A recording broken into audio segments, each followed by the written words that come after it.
for watching. Don't forget to like, comment, share and subscribe to Mufti Tariq Masood, famous scholar. تین کا نکاح 50,000 روپے مہر کے عوض میں ارباب شاہد ول محمد شاہد جی زریاب شاہد ول محمد شاہد قیوم، ان سے کروں، اجازت ہے آپ کی طرف سے؟ الحمدللہ نحمدہ ونستعینہ ونستغفرہ ونؤمن بہ ونتوکل علیہ ونعوذ باللہ من شرور انفسنا ومن سیئات اعمالنا من يهده الله فلا مضل له ومن يضلل فلا هادي له ونشهد ان لا اله الا الله وحده لا شريك له ونشهد ان محمدا عبده ورسوله صلى الله تعالى عليه وعلى آله وأصحابه وبارك وسلم تسليما كثيرا كثيرا. أما بعد فأعوذ بالله من الشيطان الرجيم. بسم الله الرحمن الرحيم. يا أيها الناس اتقوا ربكم الذي خلقكم من نفس واحدة وخلق منها زوجها وبث منهما رجالا كثيرا ونساء واتقوا الله الذي تساءلون به والأرحام إن الله كان عليكم رقيبا. وقال تعالى يا أيها الذين آمنوا اتقوا الله وقولوا قولا سديدا يصلح لكم أعمالكم ويغفر لكم ذنوبكم ومن يطع الله ورسوله فقد فاز فوزا عظيما.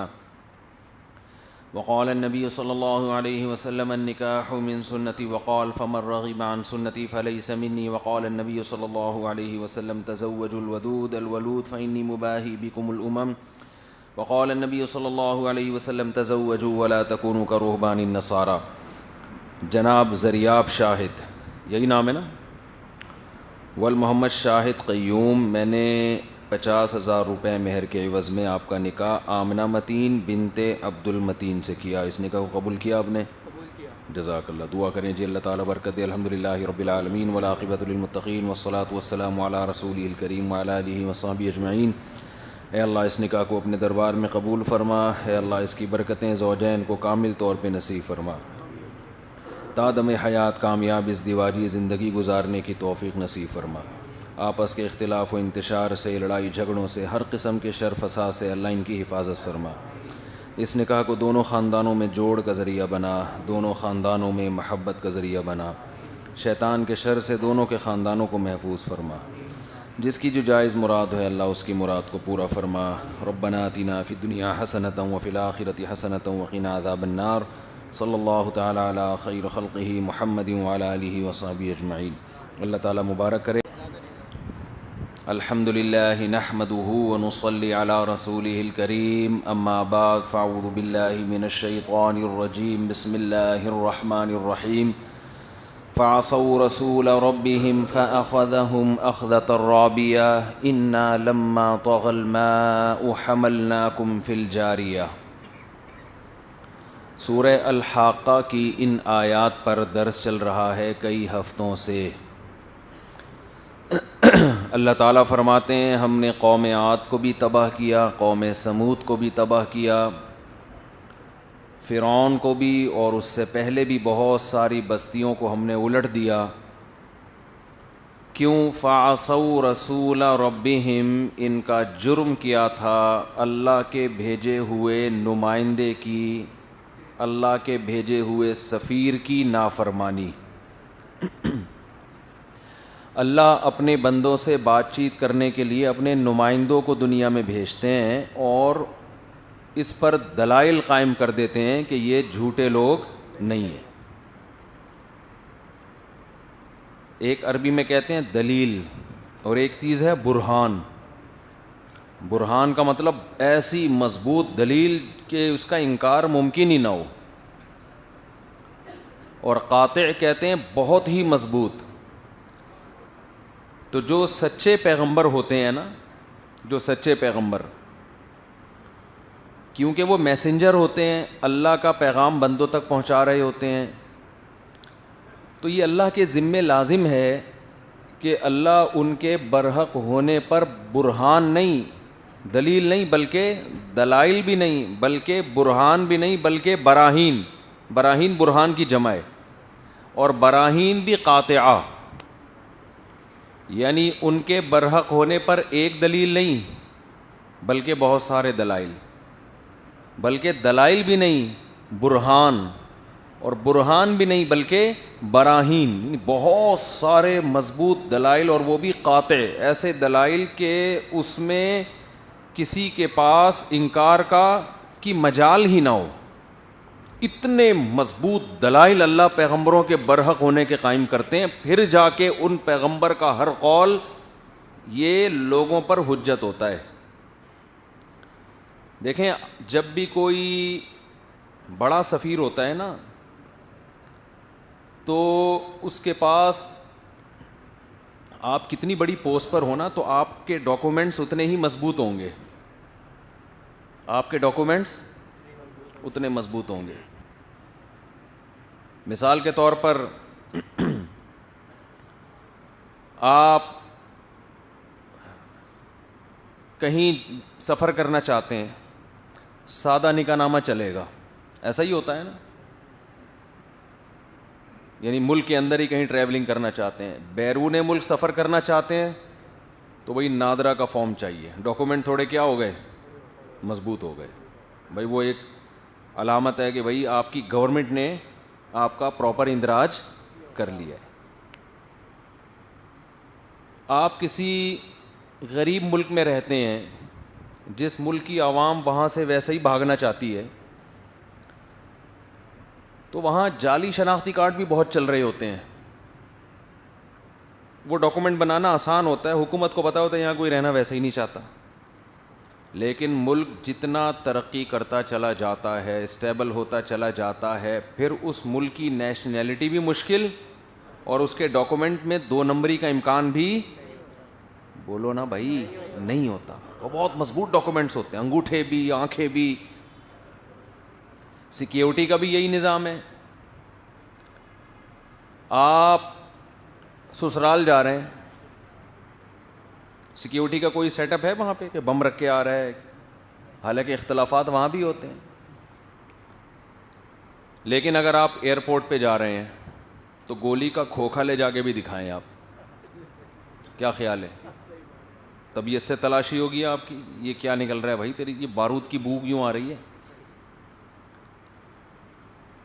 تو وہاں بہت معیار آپ کا کیا ہوتا چلا جاتا ہے. جگہ جتنی حساس ہوگی نا تو سیکیورٹی کا معیار بھی اتنا ہی اونچا. تو اب خوب سمجھ لو کہ دنیا میں سب سے زیادہ ذمہ داری جن شخصیات کی ہوتی ہے وہ پیغمبر ہوتے ہیں، کیونکہ وہ جو کچھ کہہ رہے ہیں ان کا یہ دعویٰ ہوتا ہے کہ یہ ہم نہیں کہہ رہے. کون کہہ رہا ہے؟ اللہ کہہ رہا ہے. تو ان کی زبان سے نکلا ہوا ہر جملہ جس کا شریعت سے تعلق ہو، یہ خوب سمجھ لیں پیغمبروں نے بعض باتیں ایسی کی ہیں جن کا دنیاوی زندگی سے تعلق ہے، وہ قول حجت نہیں ہوتا. خود حدیث سے یہ مضمون ثابت ہے.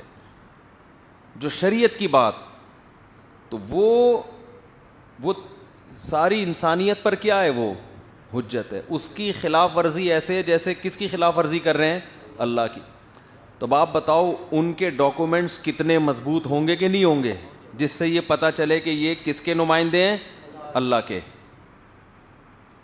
ان کی ڈاکومنٹیشن بہت زیادہ ہوتی ہے، اس میں ذرہ برابر بھی غلط کا، جھوٹ کا امکان نہیں ہوتا. اور ایک دلیل اللہ ان کے برحق ہونے پر قائم نہیں کرتے، دلائل کے انبار لگا دیتے ہیں.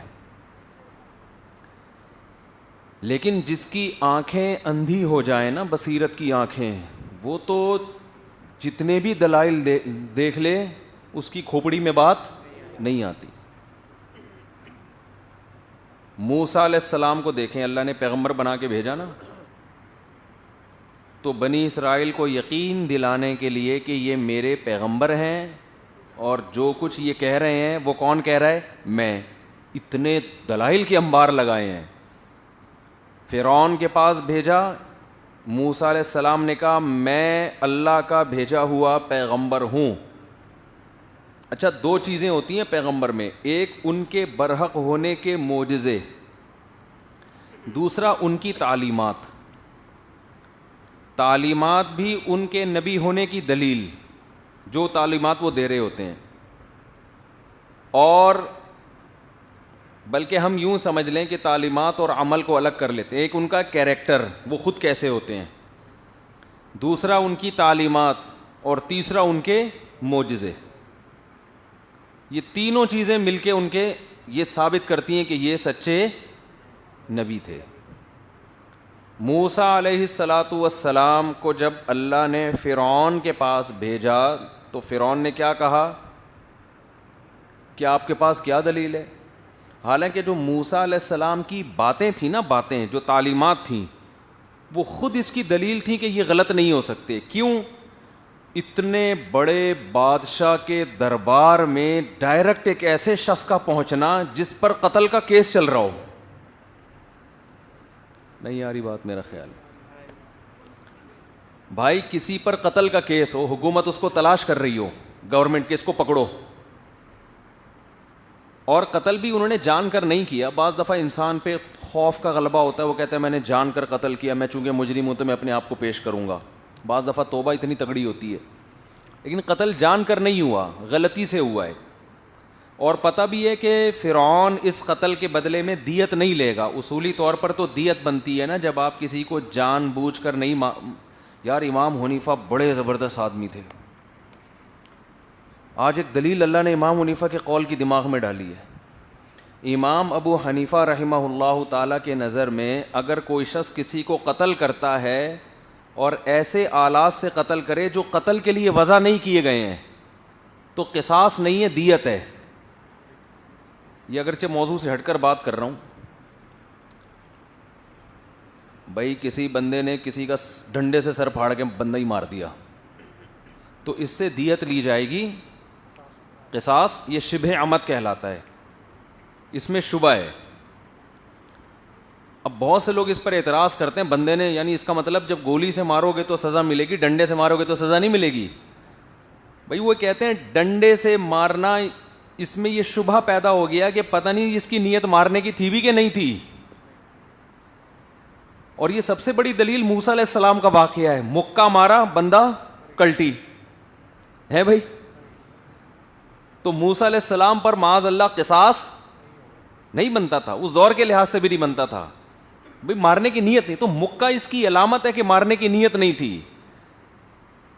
ہاں اگر کوئی قاتل اعتراف کرے کہ میں نے ڈنڈا اس کے سر پہ مارا ہی قتل کی نیت سے، وہ تو ایک الگ مسئلہ ہے. تو اس لیے امام حنیفہ کہتے ہیں کہ آلہ جارحہ سے کوئی کسی کو قتل کرے گا تو قصاص لیا جائے گا. آلہ جارحہ سے قتل نہیں کیا تو یہ شبہ پیدا ہو گیا ہے. اور جب شبہ ہوتا ہے نا، شبہ کا فائدہ ہمیشہ مجرم اٹھاتا ہے. عدالتوں میں بھی قانون ہے کہ جب بھی شبہ ہوگا تو اس کا فائدہ کون ہوگا؟ جرم ثابت کرنے کے لیے نا پورے وہ ایسا ہونا چاہیے کہ ذرا بھی شبہ نہ ہو. تو سزا تو ملے گی اس کو، لیکن قصاص والی نہیں ملے گی. تو خیر، تو موسیٰ علیہ الصلاۃ والسلام، اب آپ دیکھو کہ فرعون کے لیے اتنا کافی تھا کہ ان پہ قتل کا کیس ہے، میں نے مشورہ کیا تھا کہ میں ان کو قتل کروں گا. یہ ملک سے چلے گئے، کئی سالوں کے بعد، کم سے کم 12 سال کے بعد یہ واپس آ رہے ہیں کم سے کم. تو ایسے میں تو انسان جب واپس آتا ہے تو چپکے سے کہیں جا کے ٹھکانہ لگا کے زندگی گزارنا شروع کر دیتا. کبھی بھی وہ اس گورنمنٹ کے پاس، اس بادشاہ کے پاس نہیں جائے گا جس بادشاہ کی نظر میں آپ موسٹ وانٹیڈ ہیں. یہ خود ایک بہت بڑی دلیل تھی کہ واقعی ان کو کس نے بھیجا ہے؟ اللہ نے. اللہ نے نہ بھیجا ہوتا خود سے انسان ایسے کام نہیں کرتا. لیکن فرعون کی کھوپڑی میں بات، اور میں یہ فرعون کی جو مثالیں دے رہا ہوں نا، یہ فرعون کو سمجھانے کے لیے نہیں دے رہا یا فرعون کو شرم دلانے کے لیے. آپ کہیں گے یا مفتی صاحب کیا فرعون کی باتیں لے کے بیٹھ گئے؟ چلو بھائی شکر ہے مائک کھل گیا، دوبارہ بند ہو گیا تھا نا. تو یہ میں فرعون کو سمجھانے کے لیے نہیں. کم ہو گئی آواز، ولید کو بلائیں. اس نے ایک دفعہ مائک ٹھیک کیا تھا، اب زندگی بھر کے لیے وہ پھنس گیا ہے. جو ایک دفعہ مائک ٹھیک کرتا ہے اس کا مطلب وہ ٹھیک کر سکتا ہے. اس کو بلاؤ بھائی، یہ مائک کو کیا ہو گیا. تو اب مجھے ایک بات بتاؤ، وہ کسی اور کے ذمہ لگا دیں یار، پیچھے کوئی بندہ کھڑا ہو نا آپ تو اپنا. تو اب مجھے ایک بات بتاؤ، یہ جو میں سمجھا رہا ہوں نا، یہ میں اپنے آپ کو اور آپ کو سمجھانے کے لیے، ہم فرعون نہیں ہیں, لیکن حرکتیں ہماری فرعون سے کم نہیں. ہم بھی نہیں بات کو سمجھ پا رہے ہیں. ہم سب انتظار کر رہے ہیں مرنے کا. ہمارے ہاں بھی کتنے لوگ ایسے ہیں جن کو سمجھ میں آ گیا بھائی شریعت صحیح کہہ رہی ہے, عقل بھی کہتی ہے, شریعت بھی کہتی ہے, لیکن وہ اپنی بدعملی چھوڑنے کے لیے تیار نہیں ہے, غور ہی نہیں کرتے اس پہ بیٹھ کے. تو خواہشات کی غلامی, خواہشات کے پیچھے چلنا انسان کو ایسے تباہ و برباد کرتا ہے جیسے فرعون کو تباہ و برباد کیا. فرعون کیوں بات نہیں سمجھنا چاہ رہا تھا, غور ہی نہیں کر رہا تھا. اسے پتا تھا کہ اگر میں نے مان لیا کہ واقعی اللہ نے بھیجا ہے تو پھر مجھے ان کو فالو کرنا پڑے گا. میں جو قوم کا بڑا بنا ہوا ہوں, باپ بنا ہوا ہوں, یہ عہدہ مجھ سے ختم. اور آج بھی ہے یہ, آپ جب تک دین کو فالو کر رہے ہیں جب تک آپ کا نہ مال کا نقصان ہو اور نہ عزت کا نقصان ہو. جہاں یہ دو نقصان ہونا شروع ہو گئے وہاں انسان شریعت کو فالو نہیں کرتا. تو ہم اور آپ کی بھی یہی حالت ہے. تو علماء کہتے ہیں اس کا حل یہ ہے, وہی حل ہے جو فرعون میں ایک درباری تھا فرعون کا, جو مومن ہو گیا تھا لیکن ایمان چھپایا ہوا تھا. اس نے جو فرعون کو سمجھایا نا, نصیحت کی, تو وہی بات ہمارے لیے بھی ہے. اس نے فرعون کو کیا سمجھایا؟ قرآن میں آتا ہے کہ رجل مومن, ایک مومن شخص فرعون. بھائی یہ سیٹی کی چیز جو آواز آ رہی ہے نا مائک سے, ولید بھائی اس کو ختم کریں اللہ کا واسطہ, بہت بہت دعائیں دوں گا آپ کو. ایک صاحب آئے آج کہ میری جمعے کو دوسری شادی ہے, خاص دعاؤں کی درخواست ہے, خاص دعاؤں کی درخواست. کہہ رہے ہیں ایک تو اس کی دعا کی درخواست ہے کہ ہو جائے, اس کا بھی لفڑا نہ پڑ جائے کوئی, کہہ رہے ہیں لفڑا پڑنے کا پورا چانس ہے. دوسرا کہ اس کے بعد بھی میں سیٹ رہوں, ہنسی خوشی زندگی گزرے. تو میں نے کہا دعا کرنے پر گورنمنٹ نے کوئی پابندی نہیں لگائی ہے, تو کر لیں گے دعا, اللہ کرے ہنسی خوشی زندگی. تو میں نے ان کو بتایا کہ میں دوسری شادی والے سے, دو والوں سے یہ نہیں پوچھتا کہ خیریت ہے, میں یہ نہیں پوچھتا. میں ان سے پوچھتا ہوں کہ پھڈے کچھ کم ہوئے, یہ پوچھتا ہوں میں ان سے. یہ پوچھتے ہی نہیں کہ خیریت ہے, خواہ بیکار سے سوال ہے یہ پوچھتا ہوں کہ کچھ جھگڑا کنٹرول میں ہوا, خیریت ویریت گئی.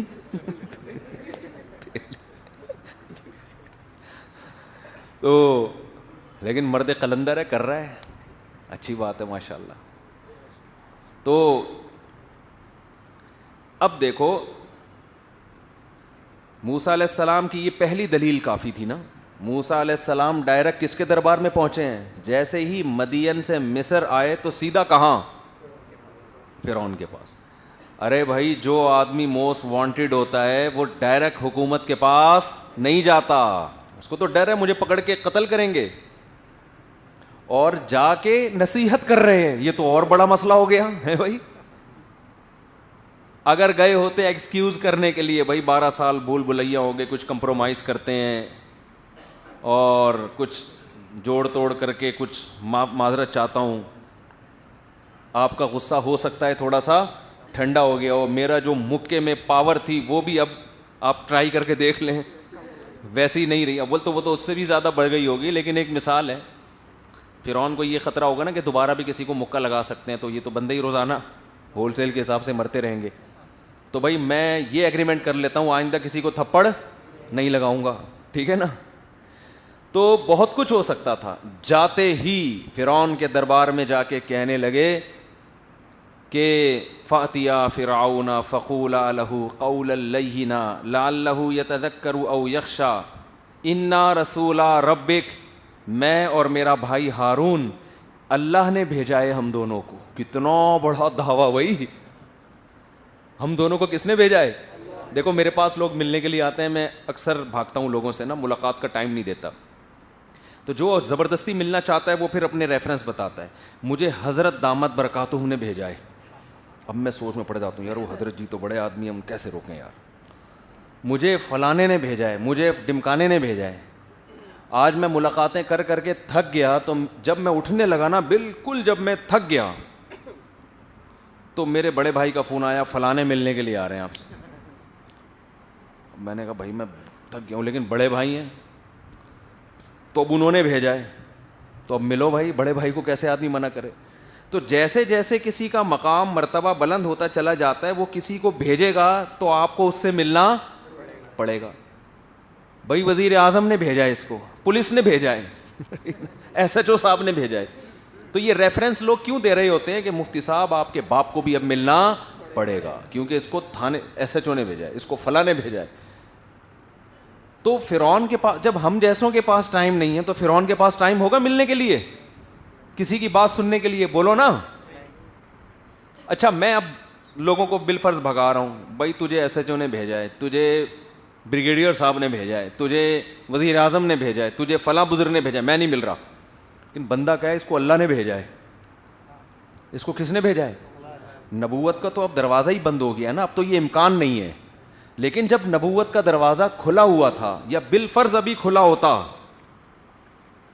پھر کوئی بندہ نوک کرتا اور میں کہتا میرے پاس ٹائم نہیں ہے, وہ کہتے ہیں مجھے کسی بڑے نے بھیجا ہے. بھائی کس بڑے نے بھیجا ہے یار؟ مجھے وزیر اعظم, میں نہیں ملتا بھائی, وزیر اعظم نے بھیجا ہو یا ایس ایچ او صاحب نے بھیجا ہو.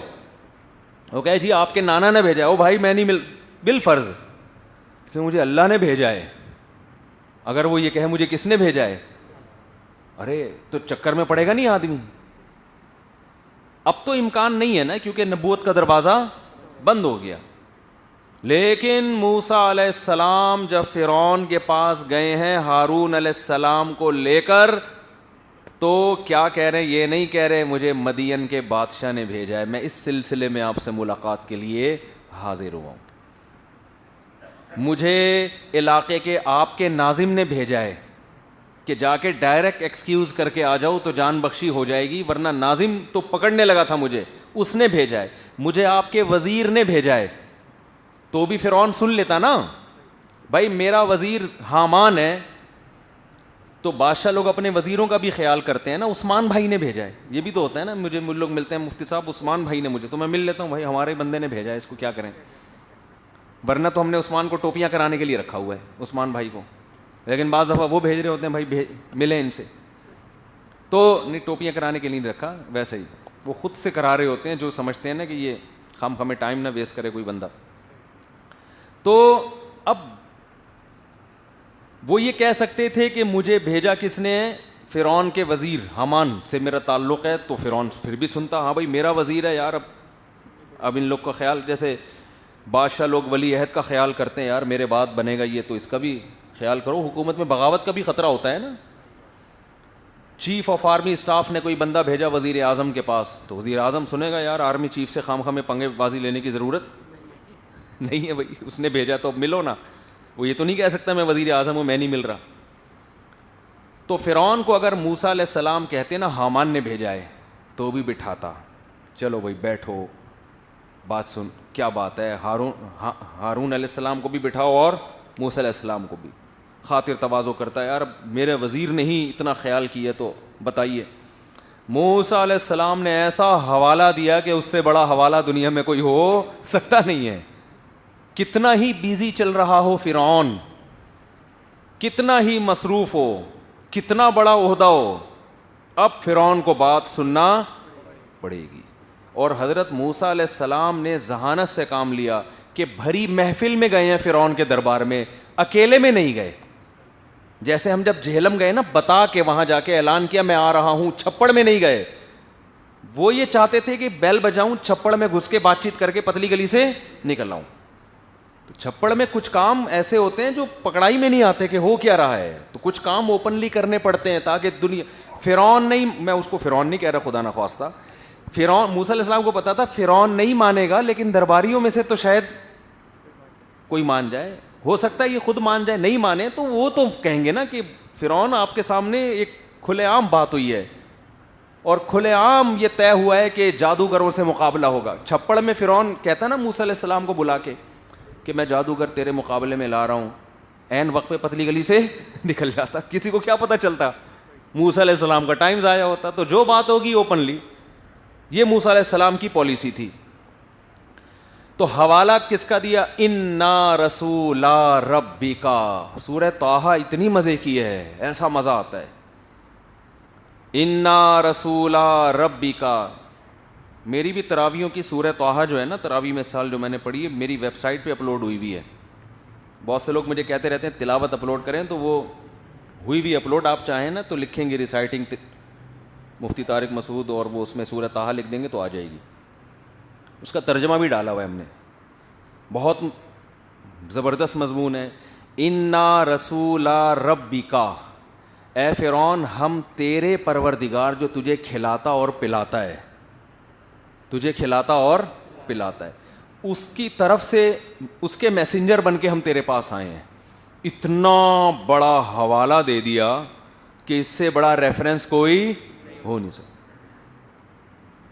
یہ ایسا ہی ہے جیسے, یہ تو ایسے نہیں ہے لیکن یہ اس سے بھی بڑا حوالہ ہے. جنید جمشید کا بڑا بھائی ہے نا ہمایوں, وہ ملنے کے لیے آیا مجھ سے, ملنے کے لیے آئے تو میرے بڑے بھائی بیٹھے ہوئے تھے نیچے, تو انہوں نے میرے بڑے بھائی کو کہا یار مفتی طارق صاحب سے ملائیں. ان کو نہیں پتا تھا میرے بڑے بھائی ہیں, تو بڑے بھائی نے کہا اچھا دیکھتے ہیں ابھی. تو پھر وہ تھوڑا سا نا اسٹائل میں کہہ رہے ہیں آپ کو پتا ہے میں کون ہوں؟ نہیں مجھے تو نہیں پتا آپ کون ہیں. کہہ رہے میں جنید جمشید کا بڑا بھائی ہوں. اچھا بھائی, میرے بھائی نے کہا آپ کو پتا ہے میں کون ہوں؟ نہیں پتا. کہہ رہے میں مفتی طارق مسعود صاحب کا بڑا بھائی. تو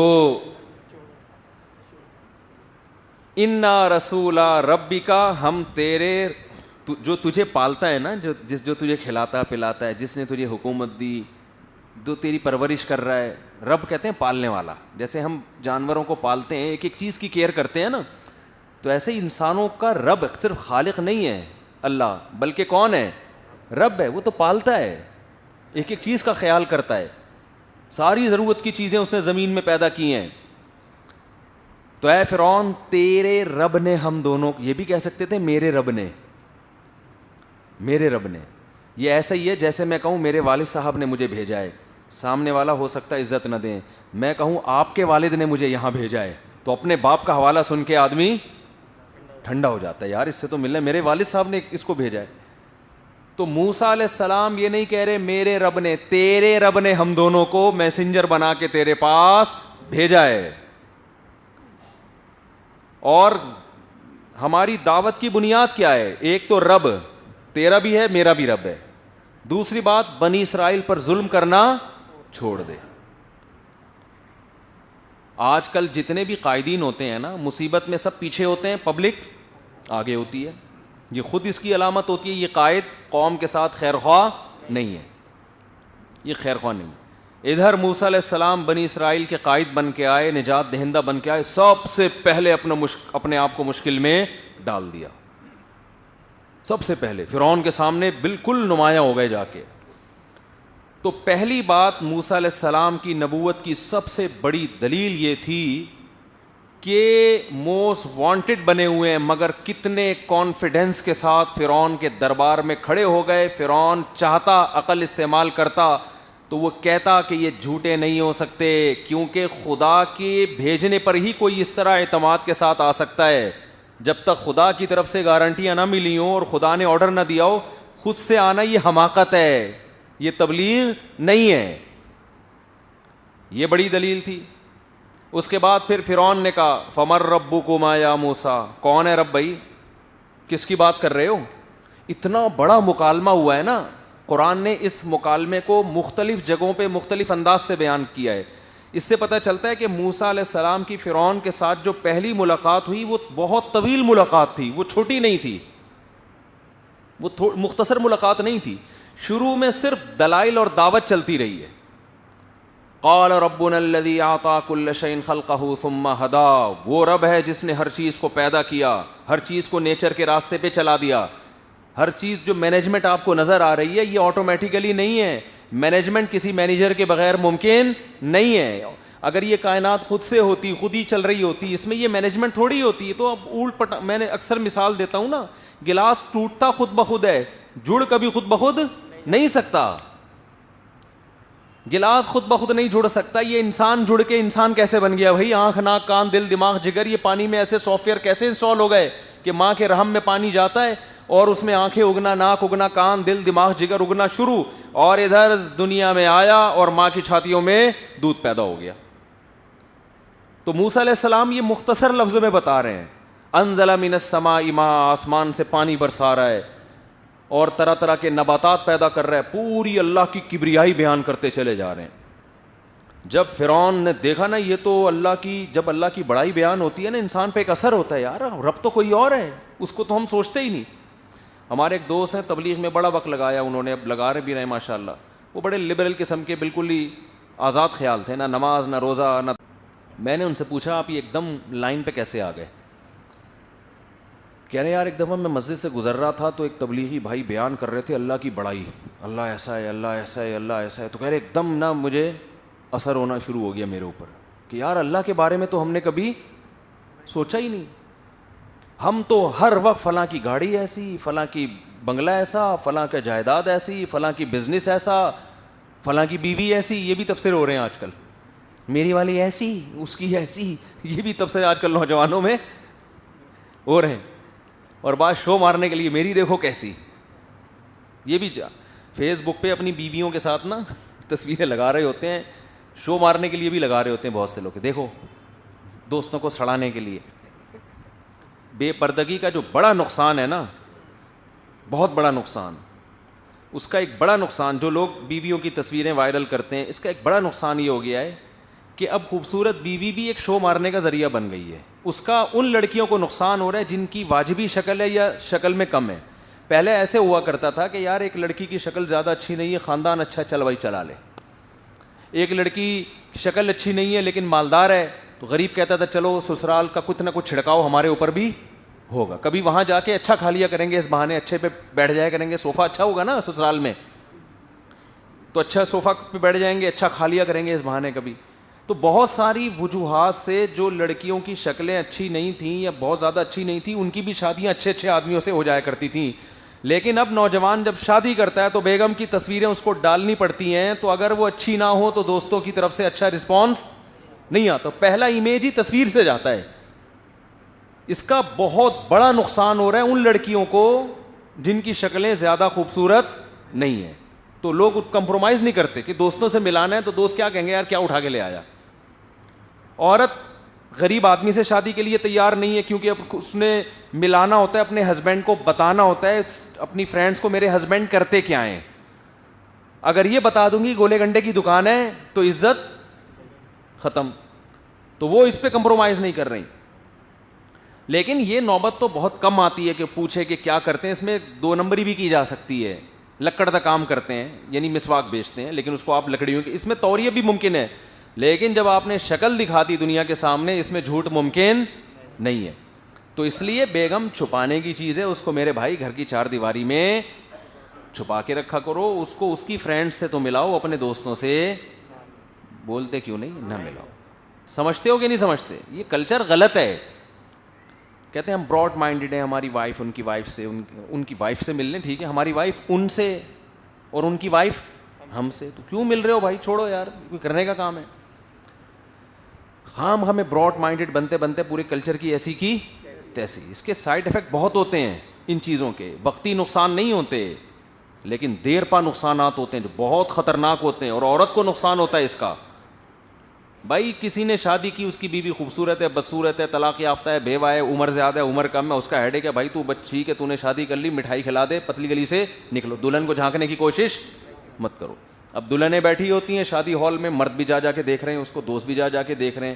اب بتاؤ کوئی 25 سال کا آدمی 40 سال کی بیوہ سے کرے گا ایسی صورت میں شادی؟ وہ اسٹیج پہ 40 سالہ بیوہ دلہن بن کے بیٹھی ہوئی, یہاں دوست بھی جا کے دیکھ رہے ہیں, تو وہ تبصرہ کریں گے. دوست تو پھر آپ کو پتہ ہے وہ چھوڑتے تھوڑی ہیں, وہ تو تبصرہ کرتے ہیں. تو بھائی جس سے بھی کیے, بیوہ سے کیے, طلاق یافتہ سے کیے, جس سے بھی کیے, ان کا پرسنل معاملہ ہے.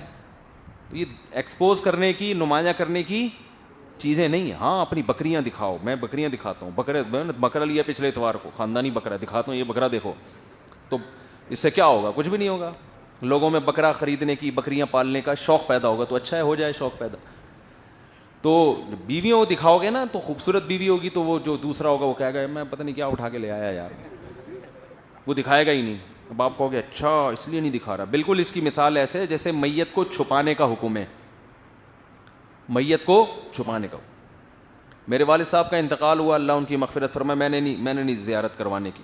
لوگوں نے کہا باتیں بنیں گی, کہیں شکل تو نہیں بگڑ گئی, خدا نخواستہ کوئی کچھ تو چھپا اس لیے رہے ہیں, اللہ نہ کرے. میں نے کہا بھائی اللہ کا فضل ہے, ایسا کچھ بھی نہیں ہے. اور میں نے کہا بعض دفعہ انسان کی شکل خراب بھی ہو سکتی ہے موت کی وجہ سے, یہ تو نیچرل ہے نا. فالج والا آدمی کا منہ ٹیڑھا ہو جاتا ہے, بعض دفعہ کچھ بھی 10 چیزیں ہو سکتی ہیں. تو اس سے تو اور ثابت ہوتا ہے کہ میت کو چھپانا چاہیے, تاکہ اگر اس کی شکل خراب ہو گئی ہے تو لوگ اس کے بارے میں غلط تبصرے نہ کریں. اسلام میں میت کو بڑی عزت دی گئی ہے, تبھی تو غسل کفن دے کے جنازہ پڑھ کے دفنایا جاتا ہے. تو اسلام یہ چاہے گا کہ لوگ اس کے بارے میں کہیں اس کا منہ یوں ہو گیا, اس کا منہ ایسا ہو گیا, اس کا یوں ایسا ہو گیا. تو وہاں بھی یہی مسئلہ ہے. خیر, تو موسیٰ علیہ السلام کے ایک دلیل کیا ہو گئی, یعنی میں بتا رہا ہوں کہ اللہ پیغمبر کے برحق ہونے کے ایک دلائل نہیں بلکہ دلائل کے انبار لگاتے ہیں, پھر جا کے وہ دعویٰ کرتے ہیں کہ ہم نبی ہیں, اور پھر ان کو کوئی فالو نہیں کرے گا تو بستیوں کی بستیاں الٹ دی جاتی ہیں, قوموں کو سمندروں میں غرق کر دیا جاتا ہے, زمین میں دفن کر دیا جاتا ہے, دنیا کا عذاب بھی آتا ہے, آخرت کا عذاب بھی آتا ہے. تو یہ ایسا ہی نہیں ہو جاتا. تو موسیٰ علیہ السلام نے وہاں جا کے کہا, مجھے کتنے کانفیڈنس کے ساتھ پھر اللہ کی بڑائی بیان کرنا شروع کر, اپنا کچھ بھی نہیں, میں ایسا ہوں, میں یوں ہوں, میں یوں ہوں. آج کیا ہوتا ہے کہ جب جو باطل لوگ ہیں نا, ان میں بڑی برائی یہ ہوتی ہے کہ وہ اپنے آپ کو نمایاں کرنا چاہتے ہیں, اپنے مشن اور اپنے ویژن کو پیچھے رکھتے ہیں. وہ پیغمبروں میں یہ چیز نہیں ہوتی. دیکھو موسیٰ علیہ السلام کو جب اللہ نے کہا کہ میں آپ کو نبی بنا رہا ہوں, فرعون کے پاس جائیں, تو موسیٰ علیہ السلام کو پتہ چل گیا بنی اسرائیل کا لیڈر کون ہے, میں ہوں. لیکن موسیٰ علیہ السلام نے یہ ذمہ داری کو پسند نہیں کیا, کہا ہارون کو بنا دیں میرے بھائی کو. علماء کہتے ہیں اس سے پتہ چلتا ہے کہ اگر, کیونکہ ان کو کیا تھا کہ بھائی میری زبان اس طرح بلاغت نہیں ہے جس طرح ہارون جتنا اچھا کام کر سکتے ہیں اتنا اچھا میں نہیں کر سکتا. آج کسی میں ظرف ہے کہ یار میں جس ویژن کو لے کے چل رہا ہوں, جو میں امت کی خیر خواہی چاہتا ہوں, فلاں آدمی اگر الیکشن میں جیت جائے تو وہ زیادہ اچھا کام کر سکتا ہے بنسبت میرے, لہذا میں پیچھے ہٹ جاتا ہوں, فلاں کو آگے لے آتا ہوں. نا نا نا نا نا, جتنا ہی اچھا کیوں نہ ہو, جب میں ہوں تو وہ کس کھیت کی مولی ہے, وہ کیوں آ رہا ہے آگے. اس کا مطلب اپنی شخصیت کو نکھارنا ابھارنا مقصد ہے, قوم کی خدمت مقصود نہیں ہوتی. علماء نے ایک مثال بیان کی. علماء کہتے ہیں, اگر آپ, علماء یہ مثال علماء کے لیے بیان کرتے ہیں کہ اگر آپ کہیں ممبر پہ بیان کر رہے ہیں, آپ کو خیال یہ کہ اگر فلاں آدمی اس ممبر کو سنبھال کر بات کرے تو قوم کو مجھ سے زیادہ فائدہ ہوگا, تو اگر آپ پھر ممبر نہیں چھوڑتے تو اس کی علامت ہے کہ آپ تبلیغ اپنے لیے کر رہے ہو, اللہ کے لیے نہیں کر رہے. موسیٰ علیہ السلام تو اپنی سیٹ فوراً چھوڑ دی. نبوت بھائی ٹھیک ہے آزمائشیں آئیں گی, لیکن نبیوں والا اکرام بھی تو ملے گا نا بنی اسرائیل کی طرف سے. لیکن موسیٰ علیہ السلام کیا کہہ رہے ہیں, ہارون کو بنائے, ہارون کو, وہ بلیغ ہیں, وہ زیادہ اچھا کام کر سکتے ہیں. اللہ نے کہا کلا اے موسیٰ, ہرگز ایسا نہیں ہے, ہاں ہم ہارون کو تیرا مددگار بنا دیں گے. جو آدمی حب جاہ کا مریض ہوتا ہے وہ یہ کہتا ہے مجھے مددگار بھی نہیں چاہیے, ون مین شو, میں اکیلا, ٹھیک ہے نا, میں ہوں بس, کوئی بھی نہیں ہو اس جیسا. تو یہ تکبر ہے. تو جس عالم کے پاس, جس مذہبی لیڈر کے پاس آپ کا ذہن یہ بن رہا ہو نا کہ آپ کو وہی اچھا لگنے لگے باقی سارے خراب, تو سمجھ لو کہ آپ کا جو لیڈر ہے نا, جو قائد ہے, وہ ٹھیک نہیں ہے. سمجھتے ہو کہ نہیں سمجھتے؟ یہ بہت اہم پوائنٹ کی بات بتا رہا ہوں. بہت سے لوگ کہتے ہیں ہم فلاں کے بیان سنتے ہیں, ہمیں وہ اتنے اچھے لگتے ہیں, پھر وہ دوسروں کے کیڑے نکالنا شروع, ابے فلاں بھی غلط, فلاں بھی غلط. یہ ہر طبقے میں آپ کو ایسے مولوی ملیں گے کہ ان کے پاس بیٹھنے سے ایسا لگتا ہے ان کے علاوہ دنیا میں کوئی صحیح ہے ہی نہیں. وہ ہو یہ رہا تھا بڑی ہوشیاری سے نا, چالاکی سے وہ اپنے مریدوں کا ایسا ذہن بنا رہے ہوتے ہیں, صراحتاً نہیں, کسی دوسرے کی نفی نہیں کرتے, لیکن ایسی چالاکی سے ذہن بنا رہے ہوتے ہیں کہ لاشعوری طور پر ان کے مریدوں کو, ان کے شاگردوں کو ایسا لگنے لگتا ہے کہ بس یہی ہے دنیا میں, باقی کوئی بھی نہیں ہے. تو جس مرید کے دماغ میں یہ خیال آنا شروع ہو جائے تو سمجھ لو کہ فالٹ میرے شیخ میں ہے, شیخ صحیح نہیں ہے, باقی سارے کیا ہیں, صحیح ہیں. بہت مشکل ہے بات سمجھانا, بہت مشکل. تو ایسے علماء کے پاس جایا کرو جن سے مل کے آپ کو باقیوں سے عقیدت بڑھے, جو بھی دین کی دعوت کا کام کر رہا ہے. تو ایسی تنظیم میں جاؤ کوئی دینی تحریک میں جس تحریک کے بعد آپ کو دین کی دوسری تحریکیں بھی اچھی لگنے لگیں. اگر آپ کی تنظیم جسے آپ نے جوائن کیا ہوا ہے اس کے بعد آپ کو لگتا ہے سارے پکوڑے بیچ رہے ہیں, یہی تنظیم ہے جو دین کا کام کر رہی ہے, تو سمجھ لو یہ تخریب کا کام زیادہ کر رہی ہے, دین کا کام کم کر رہی ہے. بعض تنظیمیں ایسی ہیں وہ قرآن کی تنظیمیں اور سنت کے کو زندہ کرنے کی تنظیمیں اور توحید کا پرچار اور بدعت کے خاتمے کی تنظیمیں, لیکن جب آپ ان تنظیموں کو جوائن کرو گے نا تو آپ کو ایسا لگے گا صرف یہی, ان کے علاوہ سب کیا ہیں, غلط ہیں. تو بس سمجھ لو کہ یہ ٹھیک نہیں ہے. جو بھی دین کا کام کر رہا ہے بھائی, اتنے سارے شعبے ہیں, صرف یہ صرف رقشے پہ اچھا لگتا ہے, اس کے علاوہ کہیں بھی اچھا نہیں لگتا. تو موسیٰ علیہ السلام کا کانفیڈنس دیکھو بھائی. پھر دوسری بات, موسیٰ علیہ السلام چاہ رہے ہیں کہ یہ نبوت کس کو ملے, ہارون کو. اللہ نے کہا نہیں, آپ لیڈر بنو گے, مسلط کیا گیا آپ کے اوپر اس عہدے کو. پھر ہارون کے ساتھ جب پہنچے ہیں دربار میں تو اپنی بڑائیاں بیان نہیں کر رہے, اے فرعون میں اتنا اچھا, تجھے پتہ نہیں ہے میں کیسا, میری صلاحیت تو میں تو تیرے دربار میں اتنے سال رہا ہوں, میری ذہانت کا تجھے پتہ نہیں ہے. اپنی نیکیاں بیان نہیں کر رہے ہیں بلکہ اللہ کی بڑائی اور اللہ کی کبریائی, تاکہ دعوت میں یعنی یہ بالکل فیئر رہے دعوت, اور ویژن جو آپ کا اور جو آپ کا مقصد ہے نا اس میں کوئی یعنی کلیئرٹی رہے, اس میں کوئی کسی قسم کی اس میں ابہام نہ ہو کہ کس کی طرف دعوت دے رہے ہیں. بھئی اللہ کی طرف دعوت دے رہا ہوں جو ہم سب کا رب ہے. اور پھر اللہ کی بڑائی بیان کی. جب فرعون نے دیکھا نا کہ یہ تو سارا مجمع میرے ہاتھ سے نکلتا جا رہا ہے اور اللہ چل رہا ہے, تو پھر فرعون پہلے تو یہ دیکھو کتنا ہوشیار ہے, پہلے یہ دیکھ رہا ہے کہ آپ کی دعوت کیا ہے. اس کا خیال تھا پہلے میں دعوت میں عیب نکالوں گا, سقم نکالوں گا کہ آپ باتیں غلط کر رہے ہو. جب اندازہ ہو گیا نا باتیں غلط نہیں ہیں, تو پھر انسان شخصیت پہ آتا ہے. جتنے لوگ جو حق کے خلاف چلتے ہیں پہلے وہ حق کی دعوت میں کیڑے نکالنے کی کوشش کرتے ہیں, پھر جب دیکھتے ہیں کہ یار ان کی دعوت میں کوئی سقم نہیں ہے, پھر شخصیتوں پہ کیا اچھالا جاتا ہے, کیچڑ. آج بھی آپ دیکھ لو, یہ ہمارے جو لبرل طبقہ ہے جو دین سے دور ہے, یہ کیا کرتے ہیں, پہلے تو جو مولویوں کی تقریریں ہیں نا پردے کے متعلق, داڑھی سے متعلق, نماز سے متعلق, حج سے متعلق, قربانی سے متعلق, سود سے متعلق, اس میں کہ ایکچولی اسلام تو یوں کہتا ہے, یہ لوگ یوں کہتے ہیں ایکچولی, لیکن جب دلائل سے ثابت ہو جاتا ہے نا کہ ان کی بات علماء کی بات غلط نہیں ہے, پھر علماء کی شخصیتوں میں ابے یہ مولوی ایسے ہوتے ہیں, ابے یہ مولوی ایسے ہوتے ہیں, ابے یہ مولوی, ابے ان کے گھروں میں جا کے دیکھو تمہیں پتہ چلے گا بیویوں کو انہوں نے رسیوں سے باندھا ہوا ہوتا ہے, صبح شام کوٹتے ہیں. اور پھر کہیں ذرا سے واقعات ایسے ظلم کے آ جائیں تو دیکھو وہ جو عزیز الرحمان صاحب تھے ان کا بھی کیس آیا سامنے, بہت بڑا جرم ہوا ان سے, کبھی بھی حمایت نہیں کرنی چاہیے اس جرم کی, اس کو کتنا اچھالا گیا. اس کے بعد ہمارے ایک سیاسی لیڈر بھی ایکسپوز ہوئے ہوٹل کے کمرے میں, اس کو کتنا اچھالا گیا. دونوں میں فرق سمجھ میں آ رہا ہے. لوگ یہ کہتے ہیں کہ وہ مولوی تھے, مولوی کو تو کرنا ہی نہیں چاہیے, اور یہ مولوی تو نہیں تھا نا تو اس نے کر لیا تو کیا ہوا. بھائی یہ جرم اخلاقی لحاظ ٹھیک ہے, مولوی جرم کرے تو بڑا جرم ہے, لیکن اتنا بھی فرق نہیں ہے کہ ایک پہ ایسے مٹی ڈالی گئی ہے جیسے کچھ ہوا ہی نہیں, اور ایک کو ایسے اچھالا گیا ہے پوری دنیا میں جیسے یعنی یہ مولویوں کے گویا ٹھیکیدار تھے یہ صاحب, ٹھیک ہے نا, ساری دنیا سے ان کو نمائندہ بنا کے مولویوں نے بھیجا ہوا تھا.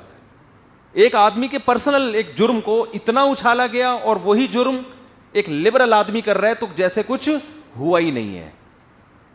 تو یہ فرق بھی اسی وجہ سے ہے کہ جب تک مولوی کو آپ اس کی حوصلہ اس کو معاشرے کا ایک قابل اعتراض فرد نہیں بناؤ گے, اس وقت تک آپ کو یہ خطرہ ہے کہ دلائل کی دنیا میں یہ باتوں میں غالب آ جائے گا. دلائل کی دنیا میں غالب آئیں گے باتوں میں, ہمارے پاس ان کی باتوں کا جواب نہیں ہے. تو اب دیکھو موسیٰ علیہ السلام کی دعوت, پھر آخر میں فرعون کیا کہتا ہے کہ اے موسیٰ اگر تو سچا ہے اپنی دعوت میں, تو یہ کہہ رہا ہے کہ مجھے کس نے بھیجا ہے, خدا نے, تو فأتی بہا ان کنت من الصادقین, کوئی نشانی دکھا, کوئی ایسی نشانی دکھا جس سے ہماری عقل کیا ہو جائے ایک دم حیران, جو ہم سمجھیں کہ خدا ہی یہ کام کر سکتا ہے, مخلوق یہ کام نہیں کر سکتی. فَأَلْقَى عَصَاهُ، پہلے پوری دعوت سن لی، پوری تبلیغ سننی، اس میں کچھ نہیں سمجھ میں آیا کہ میں کیا عیب تلاش کروں نا، بات تو خدا کی ہو رہی ہے. کہ کبھی کہتا ہے کہ پہلے لوگوں کا کیا ہوگا جو اتنے دنیا سے چلے گئے. موسیٰ علیہ السلام کہہ سکتے تھے وہ جہنم میں جائیں گے سارے. فرعون یہاں سے بات اچھال لیتا کہ ابے ہمارے باپ دادا کو وہی کیا کہہ رہا ہے جہنم. یہ دیکھو یعنی اس کو کہتے ہیں نا ایموشنل بلیک میلنگ، لوگوں کو جذباتی کر دیتا کہ یار ہم ابا کو اب یہیں سے پٹا ہو جاتا ہے نا. ٹھیک ہے، مناظروں میں ایسا ہی تو ہوتا ہے. مناظروں میں کوئی نہ کوئی ایسی چیز کرتے ہیں سامنے والے کو غصہ ہو، پھر اس پہ بڑے بڑے مناظرے اس طرح سے ہوئے ہیں. ایک صاحب کہنے لگے ہمارا کسی سے مناظرہ ہو رہا تھا تو ہم ہارنے لگے. وہ کون تھے میں نہیں بتاؤں گا، وہ کسی بھی مسلک کے ہو سکتے ہیں. بہت پرانا قصہ، کہہ رہے ہیں ہم نے چوہا چھوڑ دیا مجمع میں نا. چوہے لا کے ہم نے پہلے ڈبے میں رکھے ہوئے تھے کہ اگر ہم ہارنے لگے چوہے چھوڑ دیں گے، اس سے بھگدڑ مچے گی، سب بھاگ بھوگ کے ختم ہو جائے. تو یہ بھی باطل لوگوں کا کام ہوتا ہے کہ یار جب ہارنے لگو تو کوئی نہ کوئی لفڑا ڈال دو کہ بات ہی کہیں سیٹنگ ہی نہ ہو. تو فرعون نے جذباتی کام کی بھی کوشش کی. فرعون نے کہا کہ اے موسیٰ اگر ایک خدا پر ایمان ضروری ہے تو ہمارے باپ دادے تو ایک خدا کو نہیں مانتے تھے، ان کا ہوگا کیا؟ وہ یہ چاہ رہا تھا موسیٰ علیہ السلام بولیں بھائی وہ بھی جہنم میں جائیں گے. یہاں سے فوراً کیا کرتا وہ، ارے میرے ابو کو میرے ڈیڈی کو جہنمی بول دیا، اور دیکھو تمہارے باپ کو بھی کیا بول دیا جہنم میں، تمہاری ماں جس نے تمہیں دودھ پلایا. حالانکہ اس کا جنت جہنم سے کیا تعلق ہے بھائی؟ آپ کو دودھ پلایا نا اس نے، لیکن جس خدا نے ماں کو یہ اولاد دی اس ماں نے اس خدا کو مانا کہ نہیں مانا؟ بھائی مخلوق پر احسان ہے نا، خدا کے لیے کیا کیا انہوں نے. اب موسیٰ علیہ السلام دلائل کی دنیا میں الجھ جاتے، دلیل سے سمجھاتے، لیکن لوگ اتنے جذباتی ہو جاتے میری ماں کو جہنم میں، میری باپ کو بھی جہنم میں ڈال دیا. اب یہ تو بڑا پھڈا کھڑا ہو جاتا. وہ دلائل سے سمجھاتے کہ بھائی تیری ماں کا جنت جہنم سے کیا تعلق ہے؟ جنت جہنم کا تو عمل سے تعلق ہے نا. اللہ یہ دیکھ کے کسی کو جہنم میں ڈالے گا کہ مشرک تھا، یہ دیکھ کے تھوڑی ڈالے گا کہ تیری ماں تھی یا تیرا باپ تھا. ایسے تو بھی کسی کا باپ ہے پھر تو ساری بحث ہی غلط ہو گئی. تو دلیل حضرت موسیٰ کے پاس بہت واضح تھی جواب دینے کے لیے، لیکن حضرت موسیٰ بہت ذہانت اور حکمت بصیرت کے ساتھ دعوت دے رہے تھے. ان کو پتا تھا ابھی یہ فرعون کی چالاکی وہ سمجھ گئے. بالکل ایسے جیسے ہم نے کہا نمائندے سے رابطہ کرو، ڈائریکٹ ہم سے رابطہ کرنے کی ضرورت. نمائندے کا نمبر یوٹیوب پہ ڈالو تاکہ پتہ چلے کہ یہی نمائندہ ہے، ورنہ ہمیں مکر جائے گا بھائی ہمارا نمائندہ نہیں تھا. یہ سمجھتے ہو بات کو کہ نہیں سمجھتے؟ خیر یہ اتنا بڑا واقعہ نہیں تھا، ایمان کفر کی جنگ نہیں تھی. میری تو عادت ہے نا درمیان میں چیزیں لانے کی. تو وہ ایمان کفر کی جنگ تھی، یہ تو چلتا ہے مارکیٹ میں جو کچھ ہو رہا تھا. تو موسیٰ علیہ الصلاۃ والسلام سے فرعون نے کہا فما بال القرون الاولی. اچھا آپ نے تقریر تو بڑی زبردست کر دی. وہ رب جس نے جو کائنات کو بنایا، جو ہر چیز کو نیچر پہ چلایا، جو آسمان سے بارشیں برساتا ہے، منہا خلقناکم، اسی مٹی سے پیدا کیا، اسی مٹی میں کر دیتا ہے، اور طرح طرح کے نباتات پیدا کیے. ٹھیک ہے جی بہت زبردست. فرعون سمجھ گیا بھائی یہ قوم میرے ہاتھ سے، یہ تو پورا مولانا طارق جمیل صاحب کا بیان ہو گیا نا. لوگ جذباتی ہو رہے ہیں، ان کی بیان جیسا بیان ہو گیا. یہ تو لوگ جذباتی ہو رہے ہیں، یہ تو سارے مجھے چھوڑ چھاڑ کے چلے جائیں گے. فوراً یو ٹرن لیا، کہنا فما بال القرون الاولی. اچھا آپ اتنے ہی سچے ہو تو ہمارے باپ دادے اور جتنی قومیں چلی گئی ہیں ان کا انجام کیا ہوگا؟ وہ چاہ رہا تھا یہ زبان سے کیا کہہ دیں بھائی جو شرک پر گئے جہنم میں، اور پھر مجھے موقع مل جائے گا. دیکھو موسیٰ علیہ السلام نے فرمایا علمھا عند ربی فی کتاب. وہ کہاں جائیں گے، کس کو کیا ٹھکانہ ملے گا؟ میرے رب کے پاس کتاب میں سب محفوظ ہے. لا یضل ربی، میرا رب نہ غلطی کرتا ہے کہ کسی کو جنت میں جانا ہو جان کر اس کو جہنم میں پھینک دے، اور بنتی جہنم ہو صحیح ہے نا، زبردستی اس کو کہاں گھسیڑ دے جنت میں. ولا ینسا، اور بھولتا بھی نہیں ہے کہ بھولے سے ایسا ہو کہ جانا جنت میں تھا غلطی سے بھولے سے یعنی جہنم میں پھینک دیا. تو جس کو جہاں جانا ہوگا میرا رب وہیں بھیجے گا. الذی جعل لکم الارض مہدا، پھر اللہ کی تعریفیں شروع کر دی. وہ رب جس نے تمہارے لیے زمین کو بچھونا بنایا. یعنی دوبارہ سے ان کو پتا تھا کہ میں جو رب کی کبریائی بیان کر رہا ہوں نا، فرعون کو زیادہ تکلیف کس سے ہو رہی ہے، اور یہ مجھے بیان نہیں کرنے دے گا، اور یہ موقع میرے ہاتھ میں دوبارہ آنے والا نہیں ہے. وَسَلَكَ لَكُمْ فِيهَا سُبُلًا، اور زمین میں اس نے تمہارے لیے راستے بنا دیے. میں حیران ہوتا ہوں جو پہاڑی سفر کرتا ہوں نا میں، ہر پہاڑ میں راستے بنے ہوئے ہیں بھائی, کتنی چوڑی چوڑی سڑکیں, یہ خدا کی طرف سے پہلے سے انتظام ہے اس کائنات میں.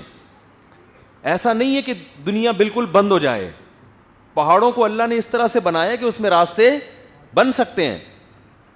تو پھر فرعون نے جب دیکھا نا کہ یہ حربابی ناکام ہو گیا, تو پھر فرعون کیا کہتا ہے کہ فَأْتِ بِآیَةٍ, تیرے پاس کوئی نشانی ہے نا, کوئی معجزہ دکھا دے بھائی. پہلے پیغمبر جتنے آئے ہیں کیا لے کر آئے ہیں؟ معجزہ. کچھ ایسا اچھمبے کی چیز دکھا جس سے ہم سمجھیں کہ بھائی یہ انسانوں کا کام نہیں ہے, خدا تیرے ساتھ ہے. فوراً, اب میں بتا رہا ہوں نا, ڈاکومنٹس پیغمبروں کے پاس بہت مضبوط ہوتے ہیں. آج دیکھو ہر تھوڑے دن میں کوئی نہ کوئی جھوٹی نبوت کا, کوئی امام مہدی کا, کوئی پتہ نہیں کیا نکل کے آ رہا ہے. امام مہدی جب آئیں گے نا, اتنے واضح دلائل ہوں گے کہ ساری دنیا گواہی دے گی یہ کون ہے. ایسا نہیں ہوگا ایک آدمی لاہور سے اٹھ کے دعویٰ کرے گا پھر باتیں بھی مکھنچوں والی شروع کر دے گا. آج کل جتنے امام مہدی مارکیٹ میں آ رہے ہیں, آدمی کہتے ہیں انسان کا بچہ نہیں ہے, یہ امام مہدی کہاں سے ہو گیا. بالکل روحانی علاج والے ہوتے ہیں یہ امام مہدی جو بنتے ہو رہے ہیں. اور اب شکر ہے لوگ ڈرتے ہیں, یہ امام مہدی ٹائپ کے لوگ جو ہے نا, یہ لوگوں سے ڈر رہے ہوتے ہیں, کو ڈر ہوتا ہے کوئی پیل کے نہ چلا جائے. تو یہ خفیہ دعوے امام مہدی کے کر رہے ہوتے ہیں اپنے خاص خاص مریدوں کو چھپڑ میں بتا. جس کو ہوتا ہے نا یہ ماشاءاللہ ویٹ لفٹنگ کا ماہر بن چکا ہے, اس کو چھپڑ میں بتاتے ہیں کہ میں امام مہدی ہوں. یہ بھی مارکیٹ میں چل رہا ہے. اس کو چھپڑ میں کیا بتاتے ہیں؟ میں مہدی ہوں. تو وہ جیسے روحانی علاج والے, ان کی باتیں آپ سنو تو وہ کوئی عقل مند انسان نہیں لگ رہے ہوتے, یہ تو معالج پتہ نہیں کہاں سے ہو گئے. تو ان کا بھی یہی ہے. تو پیغمبر کے ایسے دلائل ہوتے ہیں. تو قرآن کیا کہتا ہے کہ فَأَلْقَىٰ عَصَاهُ, لاٹھی زمین پہ ڈالی, فَإِذَا هِيَ ثُعْبَانٌ مُّبِينٌ, اژدہا بن گئی. اور ہاتھ گریبان میں ڈالا, جب نکالا تو سورج کی طرح چمک رہا تھا. فرعون کو بڑا زبردست موقع مل گیا, بھائی جادو ہے. حالانکہ تو نے تو خود کہا تھا نا کوئی معجزہ دکھاؤ, تو نے خود کہا تھا. اگر تم نے جادو ہی کہنا تھا اس کو, تو سوال پیدا ہوتا ہے پھر معجزے کا مطالبہ. معجزے تو اسی طرح کے ہوتے ہیں نا, ایسے ہی ہوتے ہیں جو عقل سے بالاتر ہوتے ہیں. موسیٰ علیہ السلام کہہ سکتے تھے کہ اے فرعون, پھر تو نے جب اس کو جادو ہی کہنا تھا تو یہ مطالبہ ہی نہ کرتا, کچھ اور دلیل مجھ سے مانگتا. کیونکہ اس بات کا تو امکان تھا کہ معجزے کو تو کیا کہے گا؟ جادو کہے گا. امکان تو تھا نا اس بات کا. تو پہلے سے ہی ایسی بات کا, جیسے ایک آدمی کہتا ہے مجھے کسی نے کہا تم قسم اٹھا کے کہہ دو کہ یہ بات درست ہے, یعنی میں نے تمہارے اتنے پیسے دینے ہیں. میرے سامنے یہ واقعہ ہوا, کہہ رہے میں نے قسم اٹھا کے کہا کہ تم نے میرے اتنے پیسے دینے. اس نے کہا جھوٹی قسم اٹھا رہے ہو. میں وہاں موجود تھا, مجھے بڑا غصہ آیا. میں نے کہا کہ پھر تم نے اس سے یہ کہا کیوں کہ قسم اٹھا کے کہو؟ یہ کہا کیوں کہ قسم اٹھا کے کہو؟ یہ تو بددیانتی ہو گئی نا. قسم اٹھواتے ہی نہیں, اس لیے کہ بھائی آپ یہ کہتے یار تمہاری قسم پہ مجھے یقین نہیں ہے, میں قسم ہی نہیں اٹھواؤں گا. لیکن جب ایک آدمی سے آپ کہہ رہے ہیں کہ قسم اٹھا کے کہو کہ واقعی میں نے تمہارے اتنے پیسے دینے ہیں, اگر وہ اس بات کے بعد قسم اٹھا لے تو پھر آپ کے پاس یہ رائٹ نہیں ہے کہ آپ اس کو کیا کہیں؟ جھوٹا. اسی طرح یہ جو خرید و فروخت میں آپ بارگیننگ کر رہے ہوتے ہیں نا, اتنے کی لوں گا, وہ کہہ رہے ہیں اتنے کی دوں گا. جب آپ نے ایک قیمت پہ کہہ دیا نا کہ میں اتنے کی لوں گا, اور وہ کہہ دے ہاں, اب آپ کے پاس نو کا آپشن نہیں. اب آپ یہ نہیں کہہ سکتے مہنگی بتا رہے ہو. مہنگی ہے تو پھر منہ سے بولا کیوں آپ نے؟ آج کل یہ فراڈ چل رہے ہیں مارکیٹ میں, زبان دے کے فوراً پیچھے ہٹ جاتے ہیں. تو اب مسئلہ کیا ہے کہ موسیٰ علیہ الصلاۃ والسلام کہہ سکتے تھے کہ تو نے اگر اس کو جادو ہی کہنا تھا تو پھر یہ کیوں کہا کہ معجزہ دکھاؤ, مجھ سے یہ کیوں کہا؟ لیکن اللہ نے تو دلائل کے انبار لگانے ہیں نا موسیٰ کی نبوت پہ. اللہ نے کہا کہنے دو کوئی بات. فرعون نے کہا میں جادوگروں کا مقابلہ کرواؤں گا. فرعون کا خیال یہ تھا کہ یہ جادوگر نہیں بھی ہیں تو اتنے سارے جادوگروں کا مقابلہ تو بہرحال نہیں کر سکیں گے. تو پھر موسیٰ علیہ السلام نے کہا ٹھیک ہے. پھر موسیٰ علیہ السلام نے کیا کہا؟ یہ بند کمرے میں نہیں ہوگا مقابلہ. موعدکم یوم الزینۃ وان یحشر الناس ضحیٰ, یہ اس دن مقابلہ ہوگا جس دن عید کے دن پوری پبلک میدان میں جمع ہوتی ہے. ان کا کوئی تہوار ہوتا تھا جن سب لوگ میدانوں میں نکلا کرتے تھے. یہاں فرعون کو سمجھ جانا چاہیے تھا بھائی اگر یہ جھوٹے ہوتے تو کھلے عام یہ مناظرے کا اور مباہلے کا اور بحث کا چیلنج نہ کرتے. یہ تو کہتے کہ نہیں فرعون میں مقابلہ نہیں کروں گا, دیکھو یہ جادو کہاں سے ہے, جادوگروں کو بلا کے ابھی تصدیق کروا لو ان سے, وہ بتا دیں گے جادو ہے یا نہیں ہے. لیکن موسیٰ علیہ السلام کہیں بھی فرار اختیار نہیں کر رہے. ٹھیک ہے بھائی, مقابلہ ہوگا, کھلے عام ہوگا, بند کمرے میں نہیں ہوگا. اور وجہ بھی, دن بھی بتا دیا. یہ بھی کہہ سکتے تھے بھائی پبلک کو جمع کر لو, پھر خطرہ اس بات کا تھا فرعون نہ جمع کرنے سے روک دے کہیں پبلک کو. تو یوم الزینہ, عید کا دن, جس دن ویسے ہی پبلک جمع ہوتی ہے, کوئی روک ہی نہیں سکتا ان کو. فرعون میں تھوڑی سی کھوپڑی ہوتی فرعون کے درباریوں میں, وہ یہ کہہ سکتے تھے بھائی اتنے کانفیڈنس کے ساتھ قتل کر کے میرے دربار میں پہنچ کے مجھے کو تبلیغ کر رہے ہیں, ہر چیلنج قبول کر رہے ہیں, پھر میں کہہ رہا ہوں یہ جادو ہے, تو اس کا مقابلہ کرنے کے لیے دن بھی بتا رہے ہیں, لوکیشن بھی بتا رہے ہیں, تو یہ غلط نہیں ہو سکتے. اس کے بعد پھر جو مقابلہ ہوا ہے, جادوگروں نے گواہی دے دی کہ یہ اللہ کے برحق نبی ہیں. پھر اس کے بعد فرعون کو اللہ نے دریا میں سب کے سامنے غرق کر دیا. تو اتنے, اور اس کے بعد بھی معجزے ظاہر ہوتے رہے. اتنے معجزے اور براہین کے بعد یہ پھر بنی اسرائیل پر موسیٰ علیہ السلام کی حجت تمام ہوئی ہے. اب موسیٰ کلیم اللہ کی زبان سے جو لفظ نکلے گا, اگر بنی اسرائیل اس کو فالو نہیں کرے گی تو یہ خدا کی بغاوت اور خدا کی نافرمانی کے زمرے میں آئے گا. اب انکار نہیں ہو سکتا. اور پھر یہ چیزیں بنی اسرائیل کی اولادوں میں تواتر کے ساتھ گئی ہیں کہ ایسا ہوا تھا. آپ کہہ سکتے ہو نا بنی اسرائیل نے جنہوں نے موسیٰ علیہ السلام کو نہیں دیکھا, تو یہ صرف چیزیں ایک دفعہ تو ہو جاتی ہیں, پھر یہ خبر متواتر ہوتی ہے جو تواتر کے ساتھ چلتی ہے. اسی طرح اللہ نے عیسیٰ علیہ السلام کو معجزے دیے, ماں کی گود میں گواہی دے رہے ہیں کہ میں اللہ کا پیغمبر ہوں, مردوں کو زندہ کر رہے ہیں, جو جن کی آنکھیں نہیں ہیں ان کی بینائی واپس کر, ان کی بینائی آ رہی ہے. اور ایسا نہیں کہ شعبدے ہو رہے ہیں, جیسے آج کل بڑے شعبدے باز لوگ موجود ہیں, منہ سے زنجیریں نکل رہے ہیں, پتہ نہیں کیا. ان کے عمل کو دیکھو تو لگتا ہے کہ یہ نہ عمل ٹھیک ہے اور نظر کے دھوکے ہیں. اس کے بعد پھر اللہ نے محمد صلی اللہ علیہ وسلم کو بھیجا, تو آپ کو بھی معجزے دی اللہ نے.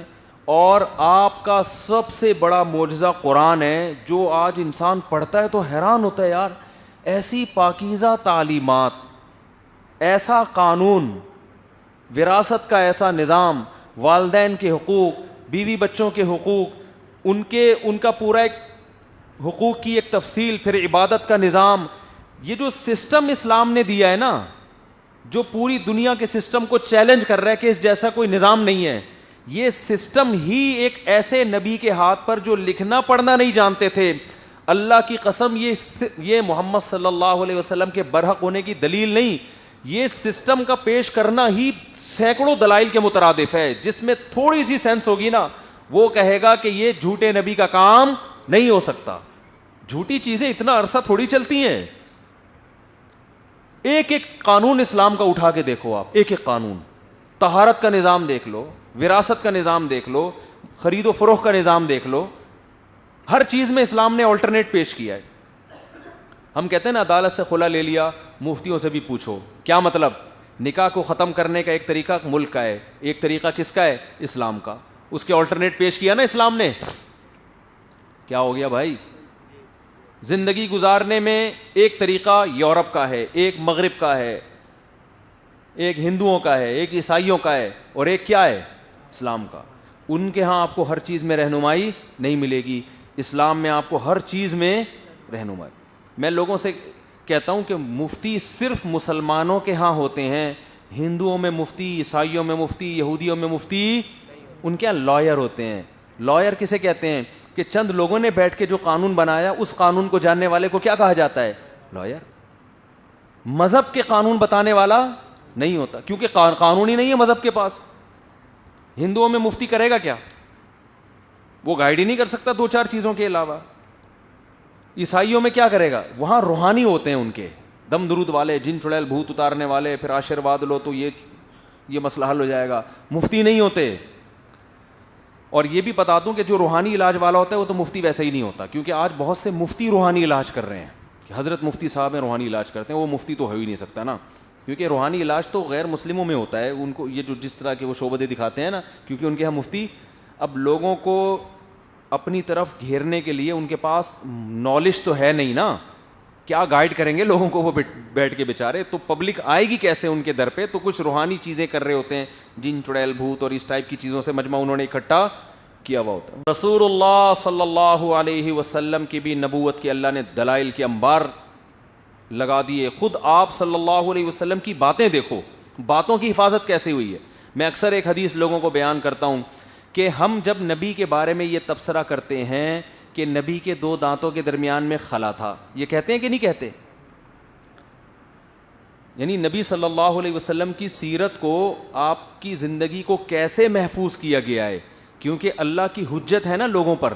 آپ کی زبان سے جو لفظ نکلے گا اگر آپ نے اس کو فالو نہیں کیا تو اللہ کہتا ہے پھر یہ کس کو ناراض کر رہے ہو؟ مجھے, کیونکہ یہ میرا حکم ہے, یہ ان کا حکم نہیں ہے. تو پھر اللہ کے ذمے تھا کہ ان کی تعلیمات کی حفاظت بہت خاندانی طریقے سے ہونی چاہیے, کیونکہ اللہ کا دعویٰ ہے کہ ان کے بعد کوئی نبی, کیا خیال ہے بھائی, نبی بھی نہیں آئے گا. جب نبی بھی نہیں آئے گا ان کے بعد کوئی, اور یہی آخری نبی ہیں, ساری دنیا نے انہی کو فالو کرنا ہے, تو بھائی ان کی اور اس زمانے میں کیسٹیں بھی نہیں تھیں, ویڈیوز بھی نہیں تھیں, کیا آپ کی پوری صورت ویڈیو کی شکل میں محفوظ کر لی جاتی آپ کی پوری سیرت؟ تو پھر اے اللہ کوئی ایسا خاندانی طریقہ ہونا چاہیے ان کی باتوں کی حفاظت کا کہ کوئی غیر مسلم جب اسلام میں آئے تو وہ جب پیغمبر کے احکامات سنے تو اس کو یہ یقین ہونا چاہیے کہ یہ واقعی پیغمبر کی زبان سے نکلے ہوئے الفاظ ہیں, ایسا نہیں ہے کہ مولانا لوگوں نے اپنی طرف سے ان کی طرف نسبت کر دی ہے. اور پتہ کیسے چلے گا یہ والے مولانا صحیح کہہ رہے ہیں کہ وہ والے؟ کیا خیال ہے بھائی؟ بھائی ایک مولانا کہہ رہے ہیں نبی نے یہ فرمایا, دوسرے والے کہہ رہے ہیں یہ نہیں فرمایا بلکہ یہ فرمایا, تو ہمارے پاس کرائٹیریا کیا ہوگا؟ ایسا خاندانی طریقے سے حفاظت کی گئی ہے کہ آپ 1400 سال پہلے کی کسی شخصیت کو اٹھا کے دیکھیں, آپ کو ایک لفظ کے بارے میں بھی یقین سے نہیں کہہ سکتے کہ یہ انہوں نے ہی کہا ہے, مگر محمد صلی اللہ علیہ وسلم کی زبان سے جو الفاظ محفوظ کیے گئے ہیں جن کا ہماری شریعت سے تعلق ہے, ان کے بارے میں پورا تبصرہ آپ تسلی کے ساتھ دلائل کے ساتھ کر سکتے ہو.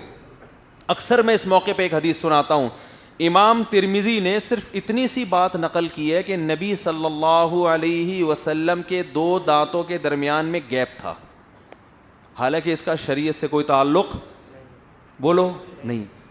لیکن بھائی یہ کس کی بات بیان ہو رہی ہے؟ اللہ کے سفیر. اگر گیپ نہیں تھا اور امام ترمذی کہتے ہیں تھا تو یہ جھوٹ کس پر باندھا جا رہا ہے؟ نبی پر. اگر تھا اور کہتے ہیں کہ نہیں تھا تو یہ بھی جھوٹ ہو جائے گا کہ نہیں ہو جائے گا؟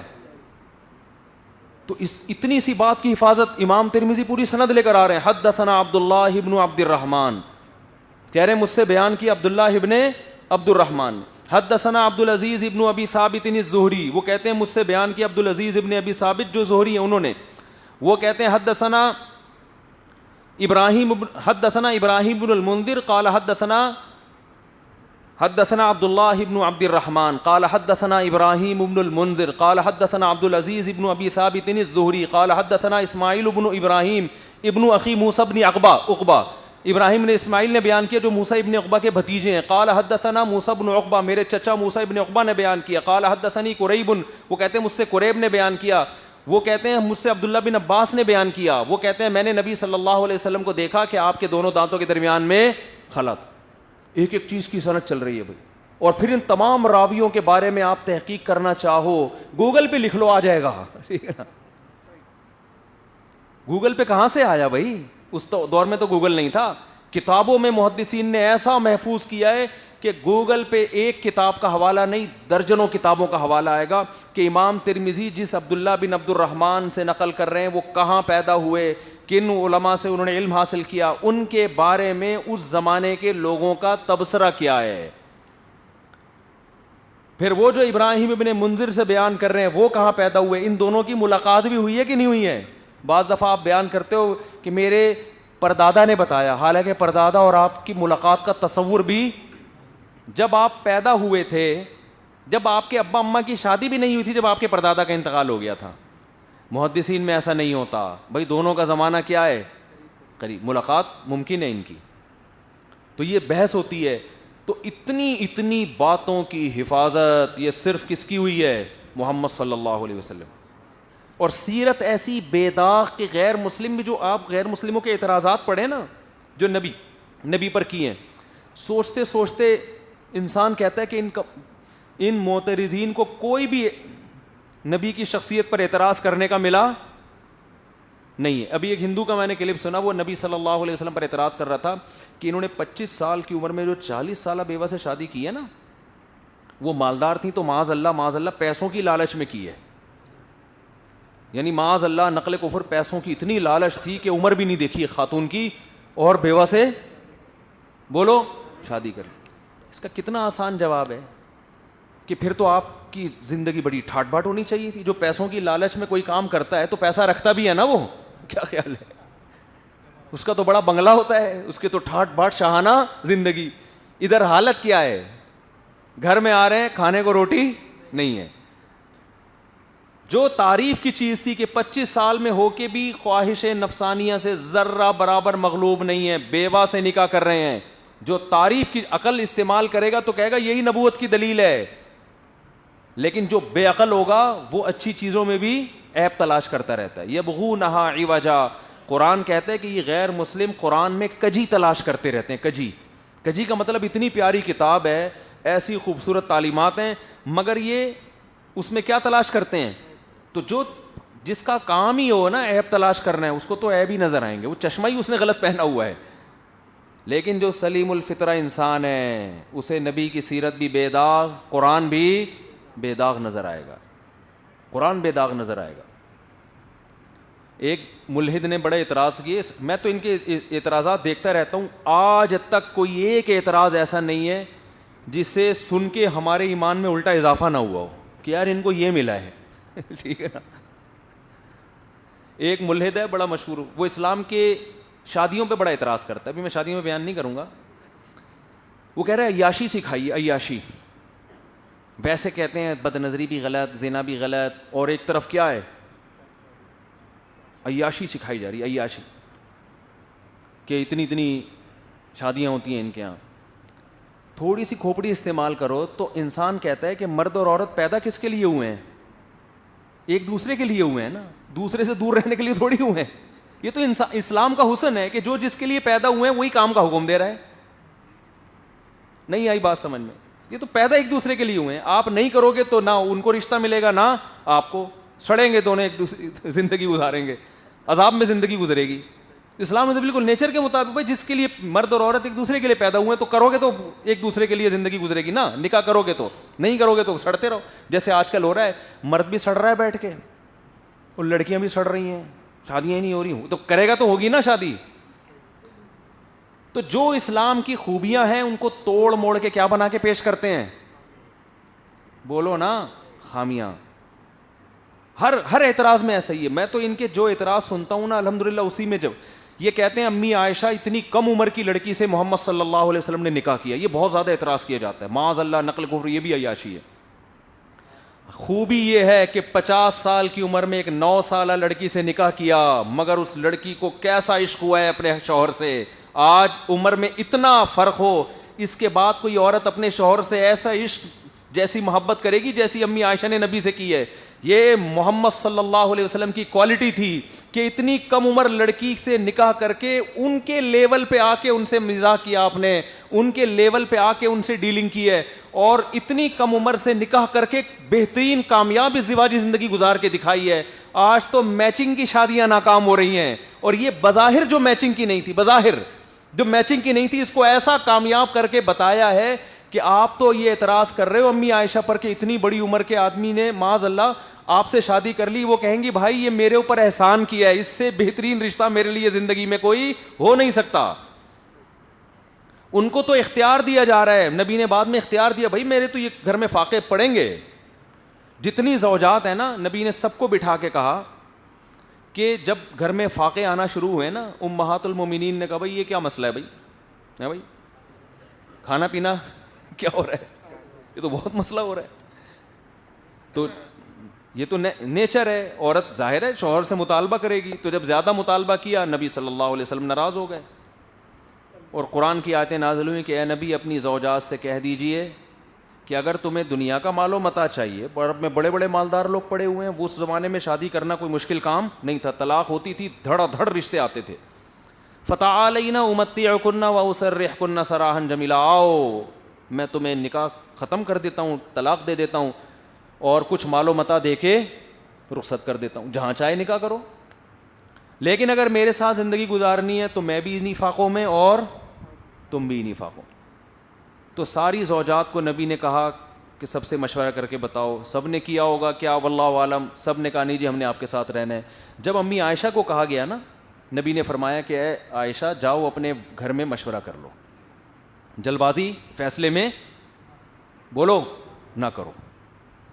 آپشن ہے. آپ کہہ سکتے ہیں کہ طلاق کا دھبا سے بچنا چاہتی تھی. اس زمانے میں طلاق کوئی اتنا بڑا دھبا, یہ ہمارا دور نہیں تھا. ایک آدمی کی 4 بیویاں ہوتی تھیں, وہ تو دھڑا ادھر ایک نے چھوڑا 10 رشتے لائن سے لگے ہوئے ہوتے تھے. آپ اس کلچر میں جا کے سوچو. تو امی عائشہ نے جواب میں یہ نہیں فرمایا کہ میری تو شادی غلط ہوئی تھی, میں تو اس بھی ابھی تک پریشان تھی, آپ کی عمر 49 سال تھی, میں 9 سال کی تھی, تو یہ تو غامدی کو تعویلات کرنی پڑ رہی ہیں کہ نہیں جی 9 نہیں بلکہ بخاری کی حدیث کا انکار کر رہا ہے کہ نہیں جی 16 سال تھی. ٹھیک ہے نا, یہ تو معاذ اللہ نقل کفر. اتنی غلط شادی ہوئی تھی کہ بعد میں غامدی صاحب کو بھی بخاری کی حدیث چھوڑنی پڑے گی اس بارے میں. تو یہ تو ویسے ہی آپ نے تو بالکل وہی بات کی جو میرے دل میں تھی. نا نا نا نا نا نا. نبی نے جب فرمایا نا کہ اب غربت بھی بہت ہے, تو یہ غربت آئندہ بعض دفعہ عورت اس لیے گزارا کر رہی ہوتی ہے میرے میاں کے حالات بالکل ٹھیک نہیں ہیں, تو چلو شاید اللہ کل کچھ اچھا کر دے. ہے بھائی ایسا ہی ہے نا, کل کیا ہو جائے کچھ حالات اچھے. اس امید پہ خاتون, جیسے وہ ایک آدمی گیا نا نجومی کے پاس, نجومی ایسی پھینکو ہوتے ہیں, تو نجومی کے پاس گیا, کہنے لگا کہ بھائی ذرا ہاتھ دیکھ کے بتاؤ. اس نے ہاتھ دیکھ کے بتایا. اس نے کہا 10 سال تک تم غریب رہو گے. بڑا خوش ہو گیا کہ پھر پیسہ آئے گا. اس نے کہا پھر کیا ہوگا؟ اس نے کہا پھر تمہیں غربت کی عادت ہو جائے گی. غربت کی ٹینشن لینا تم. تو بعض عورتیں اپنے میاں غریب میاں کو اس لیے برداشت کیا ہوا ہے شاید کل اللہ حالات درست کر دے. ادھر کیا تھا پیغمبر کی زوجات, غربت فاقے. تو نبی صلی اللہ علیہ وسلم نے اپنی غربت پہ اور مہر لگا دی. ٹھیک ہے نا, کہ میرے حالات ایسے ہی رہیں گے, میرے پاس پیسہ آیا بھی تو میں رکھوں گا نہیں. لہذا اللہ نے مجھے حکم دیا ہے کہ میں تمہیں یہ بتا دوں کہ اگر پیسہ چاہیے تو ابھی طلاق کا بہترین موقع ہے. میں تمہیں مال و دولت دے کے, اللہ دے دے گا آپ کو, وہ دے کے رخصت کر دوں گا. مطلب یہی تھا جہاں چاہو نکاح کرو. تو امی عائشہ سے فرمایا کہ جلد بازی میں فیصلہ نہ کرو, گھر جا کے مشورہ لے لو. تو امی عائشہ غضبناک ہو گئیں. فرمایا یا رسول اللہ آپ کے بارے میں مشورہ کروں میں, یعنی آپ کے بارے میں مشورہ کروں کہ رہنا کہ نہیں رہنا, یہ کوئی سوال ہے؟ مطلب یہ تو یہ گویا یہ بھی جرم ہے کہ میں آپ کے بارے میں مشورہ جا کے کروں کہ رہنا ہے کہ نہیں رہنا. تو جس حدیث میں یہ آتا ہے کہ 9 سال کی عمر میں نکاح کیا, انہی حدیثوں میں یہ بھی تو آتا ہے کہ جس سے نکاح کیا ان کے لیے اس سے بہتر رشتہ نہیں تھا, وہ اس پہ فخر کرتی تھیں. تو یہ محمد صلی اللہ علیہ وسلم کے کمال نبوت کی اور آپ کی شخصیت کے کامل ہونے کی علامت ہے کہ عمر کے اتنے فرق کے باوجود ایسی کامیاب زندگی گزار کے دکھائی کہ آج عمر میں فرق نہیں ہوتا, ہر لحاظ سے میچنگ کی شادیاں ہوتی ہیں, مگر ایسا کامیاب جوڑا آپ کو نظر نہیں آئے گا. کتنے استخارے نکال کے نا آج کل شادیاں ہو رہی ہیں. لڑکے کی کم بخت کی جاب بھی دیکھ لی, 1 کروڑ روپے کما رہا ہے. لڑکی والے تو کر نہیں رہے ہوتے نا شادی اپنی بچی کی, بھئی 1 کروڑ نہیں ہے تو صرف 99 لاکھ روپے, یہ اتنے غریبوں سے ہم نے کرنی نہیں. ساری میچنگ کی, عمر بھی دیکھ لی, کم بخت صرف 2 سال بڑا ہونا چاہیے, اگر 10 سال بڑا ہے تو یہ بھی زیادہ بڑا ہے, برابر کا ہے تو یہ تو غلط ہے, شوہر تو تھوڑا سا عمر میں بڑا اچھا لگتا ہے, اور اگر کم عمر ہے تو نہیں, ہم لوگوں کی آپ دکھائیں گے ہمارا بیگم کی عمر بڑی اور شوہر کی عمر چھوٹی, یہ بھی میچنگ کی نہیں, پروفائل پہ اچھے نہیں لگیں گے. پھر قد میں یہ دیکھا جاتا ہے کہ لڑکا تھوڑا سا لڑکی سے قد میں اونچا, زیادہ بھی لمبو بھی نہ ہو, عجیب سا لگے گا وہ پروفائل. وہ دیکھتے ہیں کہ البم میں بھی جوڑا لگے نا, میچنگ کی شادی ہوئی ہے یار. جب تصویریں کھینچیں گی دلہن کی اور دولہا ساتھ میں بیٹھا ہوگا تو فیس بک پہ جب تصویریں وائرل ہوں گی دیکھنے والے کہیں گے واہ واہ ماشاء اللہ. تو قد تھوڑا سا اونچا ہو, زیادہ بھی نہیں برابر بھی نہیں. برابر ہو تو پتہ کیا چلے گا میاں کون ہے بیوی کون ہے, تو تھوڑا سا تو آدمی تھوڑا سا اونچا ہونا چاہیے, ٹھیک ہے نا, تو بالکل نہیں چلے گا. سمجھ میں آ رہی ہے بات کہ نہیں؟ اتنی میچنگ کی شادی, کلر بھی بہت زیادہ, چٹے کی کالی سے شادی, یہ چٹا ہے, اس کا نام محلے میں چٹا خان پڑا ہوا ہے, تھوڑا بہت چلتا ہے. قوم بھی دیکھی جاتی ہے. اتنی ساری میچنگ ہونے کے بعد پھر استخارے بھی نکلے, پھر یہ لڑکی اردو اسپیکنگ ہے تو یہ بھی اردو اسپیکنگ, وہ پشتو ہے تو یہ بھی پشتو, قوم بھی میچ, ڈگریاں بھی میچ ہو گئی, یہ ڈاکٹر بھی ہے, یہ بھی کم بخت ڈاکٹر, کم بخت سے میری مراد وہ والا کم بخت, ڈاکٹر بھی ہے, ایجوکیشن کے لحاظ سے بھی لیول برابر, اور اس کے بعد بھی کیا جو حالات ہوتے ہیں وہ کیا ہوتے ہیں, مجھے ایسی اس لیے آ رہی کہ میں دیکھ رہا ہوں نا. تو اس کے بعد نتیجہ کیا نکلتا ہے, سر پھوڑ رہے ہوتے ہیں ایک دوسرے کا پکڑ پکڑ کے نا, سر پھٹول رہے ہوتے ہیں. بعض تو مشہور شخصیات ایسی ہیں, یہ جو اسٹیج پہ آ رہے ہوتے ہیں نا میاں بیوی, بڑے ہنسی خوشی مل رہے ہوتے ہیں, مشہور شخصیتوں میں اکثر ایسا ہوتا ہے, یہ صرف وہیں ہنسی خوشی نظر آ رہے ہوتے ہیں آپ کو. جو زیادہ جو سیلیبریٹیز ہوتی ہیں نا, جو اپنی وائف کے ساتھ اسٹیج پہ آئے اور بیٹھے اور سب لوگ دیکھ رہے ہوتے ہیں کتنا پیارا جوڑا ہے ان کا ماشاء اللہ, وہ آپ کو لگ رہا ہوتا ہے بھائی ان میں شاید 1% اتنے اچھے رہ رہے ہوں, باقی وہ ٹیکسی میں بھی لڑتے ہوئے آ رہے ہوتے ہیں. اور مجھے تو کسی نے بتایا کہ بعض سیلیبریٹیز ایسی ہیں کہ میاں بیوی نے ایگریمنٹ کیا ہوا ہے کہ دیکھو جب بھی کیمرے کا رخ ہمارے سامنے ہوگا تو ہم نے ہنستے مسکراتے ملنا ہے, انٹرویو میں ہم نے ایسے ہی شو کرنا ہے جیسے ہم سے نیک دنیا میں کوئی ہے, ایک دوسرے پہ ٹوٹ کے مرتے ہیں. باقی جیسے ہی پروگرام ختم ہو تم اپنی اماں کے گھر اور میں اپنے ابا کے گھر, ایک گھر میں رہتے بھی نہیں ہیں, ایگریمنٹ ہوئے ہیں بعض لوگوں کے. تو میں تو آپ کو ایسے ایسے واقعات سناؤں کہ آپ حیران ہو جائیں. ایک آدمی نے بتایا کہ ایک آدمی کی ایک خاتون سے نکاح ہوا ہوا, دونوں کوئی تھے کچھ عجیب سے, تو بیگم صاحبہ کا کہیں اور حساب کتاب چل رہا ہے, میاں کا کہیں اور چل رہا ہے. بیگم کو میاں کے بارے میں پتہ ہے, میاں کو بیگم کے بارے میں پتہ ہے, لیکن کیمرے کے سامنے السلام علیکم ہے یہ. تو ایسا نہ ہو آپ خام خامے کسی کی طرف دماغ لے کے جائیں, اچھا یہ اس کی بات ہو رہی ہے, ایسا نہیں, ایسا کچھ نہیں ہے, آپ نہیں جانتے کن لوگوں کی بات کر رہا ہوں میں. تو لیکن نبی صلی اللہ علیہ وسلم کی سیرت دیکھو بھائی, کتنا فرق ہے. ایسی کامیاب نکاح چلا کے دکھایا, کیوں بتا دیا کہ بھائی عمر میں زیادہ, میں میچور زیادہ, لیکن بیوی اگر کم عمر ہے تو اس کے لیول پہ آ کے اس کے ساتھ رہنا پڑتا ہے. ہمارے نبی اپنے لیول سے نیچے آئے ہیں, ٹھیک ہے نا. امی عائشہ کی دلجوئی کے لیے جہاں سے وہ پانی پی رہی ہیں ادھر ہی منہ لگا کے پانی پی رہے ہیں, محبت کا اظہار کر رہے ہیں اس طرح سے. آج کسی بڑے عمر کی کسی کم عمر سے شادی ہو جائے نہیں چل پاتی, تبھی ہم لوگوں کو مشورہ دیتے ہیں تھوڑا سا دیکھو بھائی, کیونکہ لوگوں میں وہ شعور نہیں ہے نا, وہ تھوڑی اس کے لیول پہ آئے گا ہی نہیں, وہ اپنے حساب سے چلے گا بالکل ہی.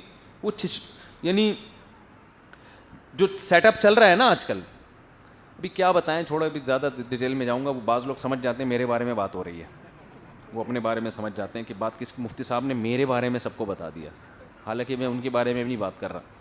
تو یہ پیغمبر صلی اللہ علیہ وسلم کا کیا ہے کمال. اور یہ بھی یاد رکھو 9 زوجات ایک ٹائم پہ رکھیں, غیر مسلم اس پہ بھی اعتراض کرتے ہیں.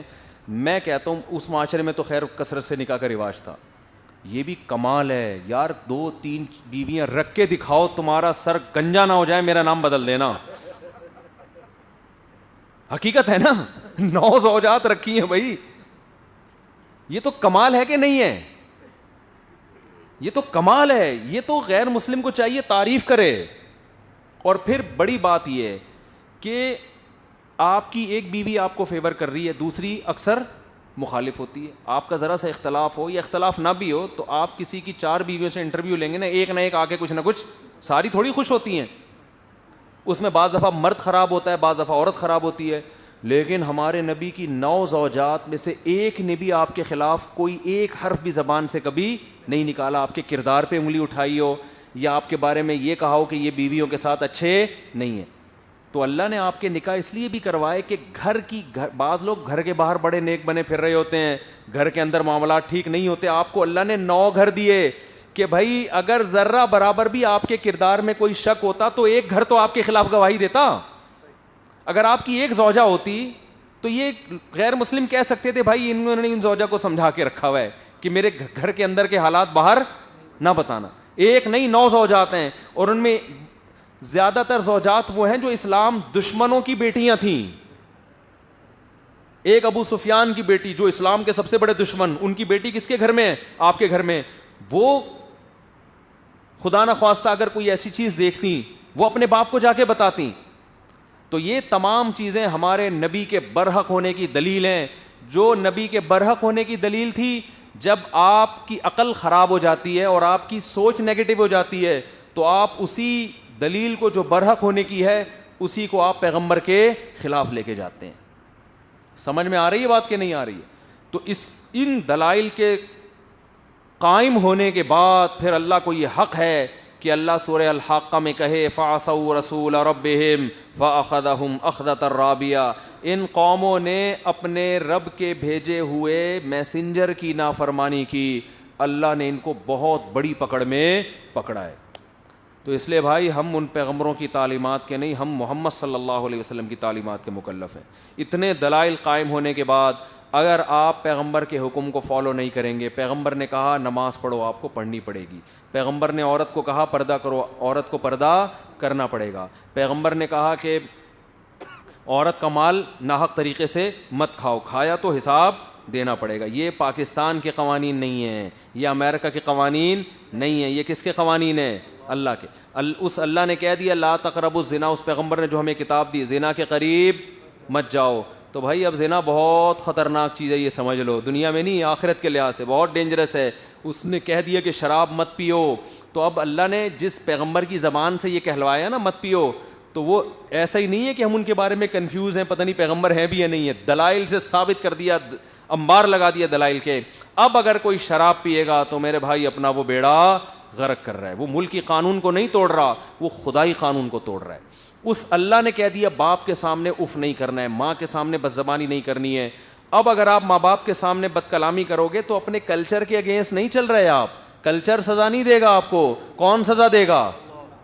کیونکہ بعض لوگ ماں باپ کے سامنے اف کرتے ہیں کہ ہمارا کلچر ہے. بھائی بعض اولڈ ہاؤس میں جمع کرا دیتے ہیں ہمارا کلچر ہے. اب یہ خدائی قانون بن گیا ہے کہ باپ کو اولڈ ہاؤس میں جمع نہیں کرانا, ماں کو اولڈ ہاؤس میں جمع نہیں کرانا, ان کی قدموں میں جنت تلاش کرنی ہے. اب یہ گاڈ کا قانون ہے, خدا کا قانون ہے. اب اس میں آپ کے پاس نو کا آپشن ختم ہو گیا ہے. سمجھ میں آ رہی ہے؟ اس لیے میرے بھائی داڑھی رکھنے کا بھی حکم دیا ہے پیغمبر نے, اس کو بھی ہلکا مت لو. کلچر تو کہہ رہے نہیں رکھو, لیکن خدا نے جس میسنجر کو بھیجا صلی اللہ علیہ وسلم, انہوں نے کیا کہا ہے؟ رکھو. تو ایک طرف ہو جاؤ, یا ادھر ہو جاؤ یا ادھر ہو جاؤ. اس نے خدا نے جس پیغمبر کو بھیجا انہوں نے بتایا کہ سود کیا ہے. بول لینا سب زبان سے بول, حرام ہے سود. انہوں نے بتایا کہ 5 وقت تمہیں نماز ادا کرنی پڑے گی. ابھی ہمارا کلچر نہیں ہے جمعے کو نہا دھو کے ہم مسجد میں آ جاتے ہیں نماز پڑھنے کے لیے, عید کو نہا دھو کے آ جاتے ہیں. خدائی قانون ہے. اب اس کے اگینسٹ چلنے میں بھائی یہ کس کے ساتھ بغاوت ہو رہی ہے؟ اللہ کے ساتھ بغاوت. تو اپنی جان پہ بھی رحم کرنا چاہیے, اپنی قوم پہ بھی رحم کرنا چاہیے, اپنے بچوں پہ بھی رحم کرنا چاہیے. ان کو بھی مذہب سکھاؤ, دین سکھاؤ ان کو. ورنہ ان حضرت نوح علیہ السلام نے کہا تھا نا اللہ اس قوم کو تباہ کر دے, جن بچوں کو یہ جنیں گے وہ بھی تیرے نافرمان ہوں گے, وہ بھی تیرا انکار کریں گے ماں باپ کی باتوں میں آ کے. تو اس لیے انہی کو ختم کر دے تاکہ ان کی نسلیں ختم ہو جائیں. تو ہم مسلمان ہیں, ہم ایسے بچے نہ جنیں جو خدا کے باغی. ان کو مذہب سکھائیں, بچیوں کو پراپر ڈریس پہنایا کریں, پورے کپڑے ان کو سکھائیں. بیٹا ہم مسلمان ہیں, ہم نے یہ نہیں دیکھنا کہ بڑے بڑے اسکولوں میں کیا ڈریسنگ ہو رہی ہے اور فنکار اداکاریں کیا پہن رہی ہیں. ہم مسلمان ہیں, مسلمان بچی کا ڈریس پورا ہوتا ہے, اس کو سکھائیں بچپن سے.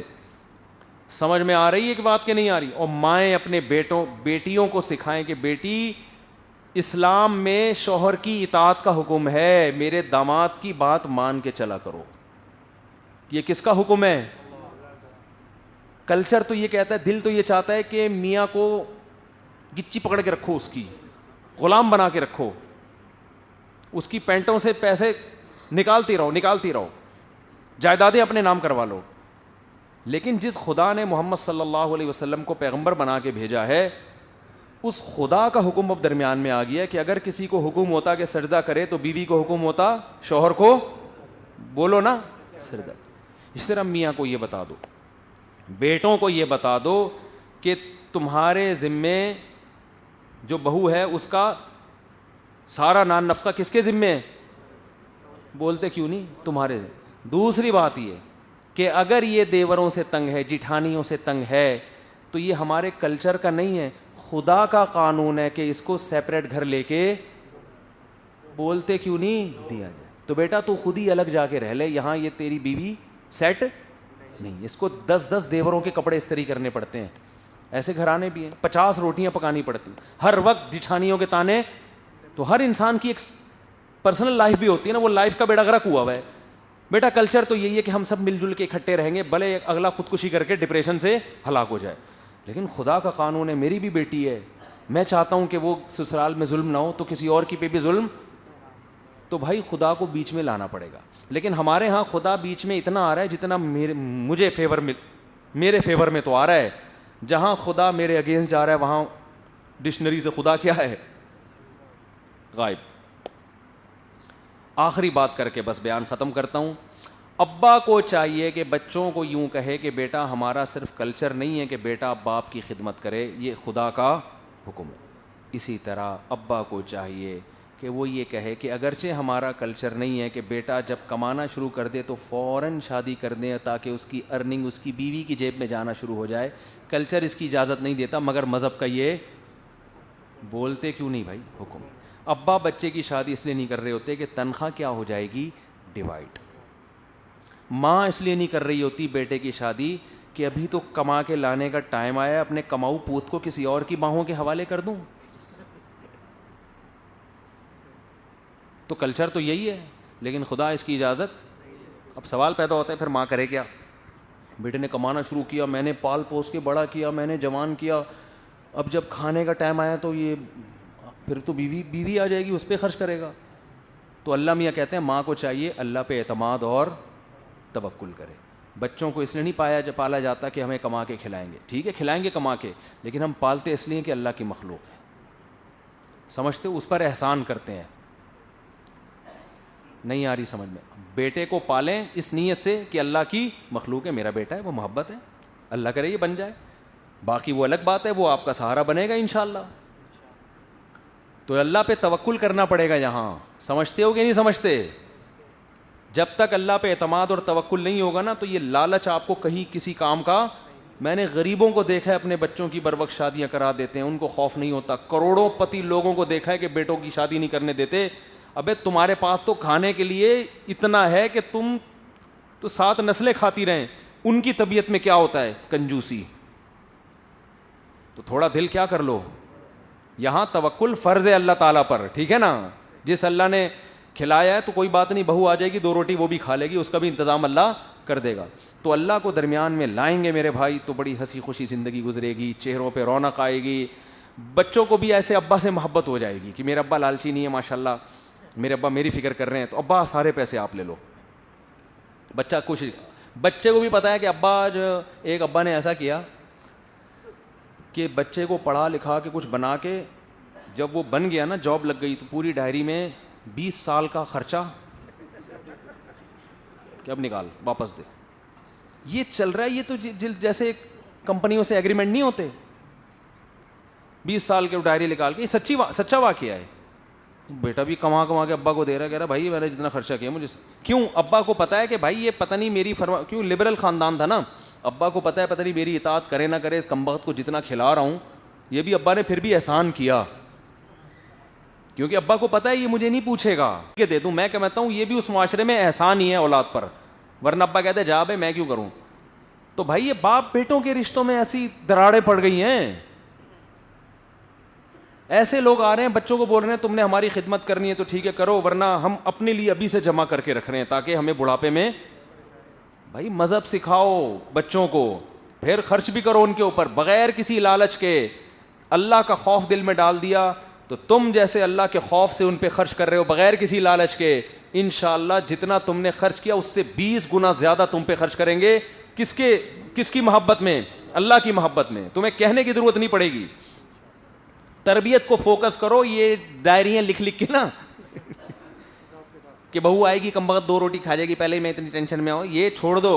ریلیشن تعلق جب مضبوط ہوتا ہے, اللہ سے تعلق, آپس میں رشتہ داروں کا تعلق, تو سارے کام بن جاتے ہیں. اللہ تعالی ہمیں ہر کام میں اللہ سے پوچھنے کی توفیق عطا فرما دے کہ کیا کرنا ہے اور کیا نہیں کرنا.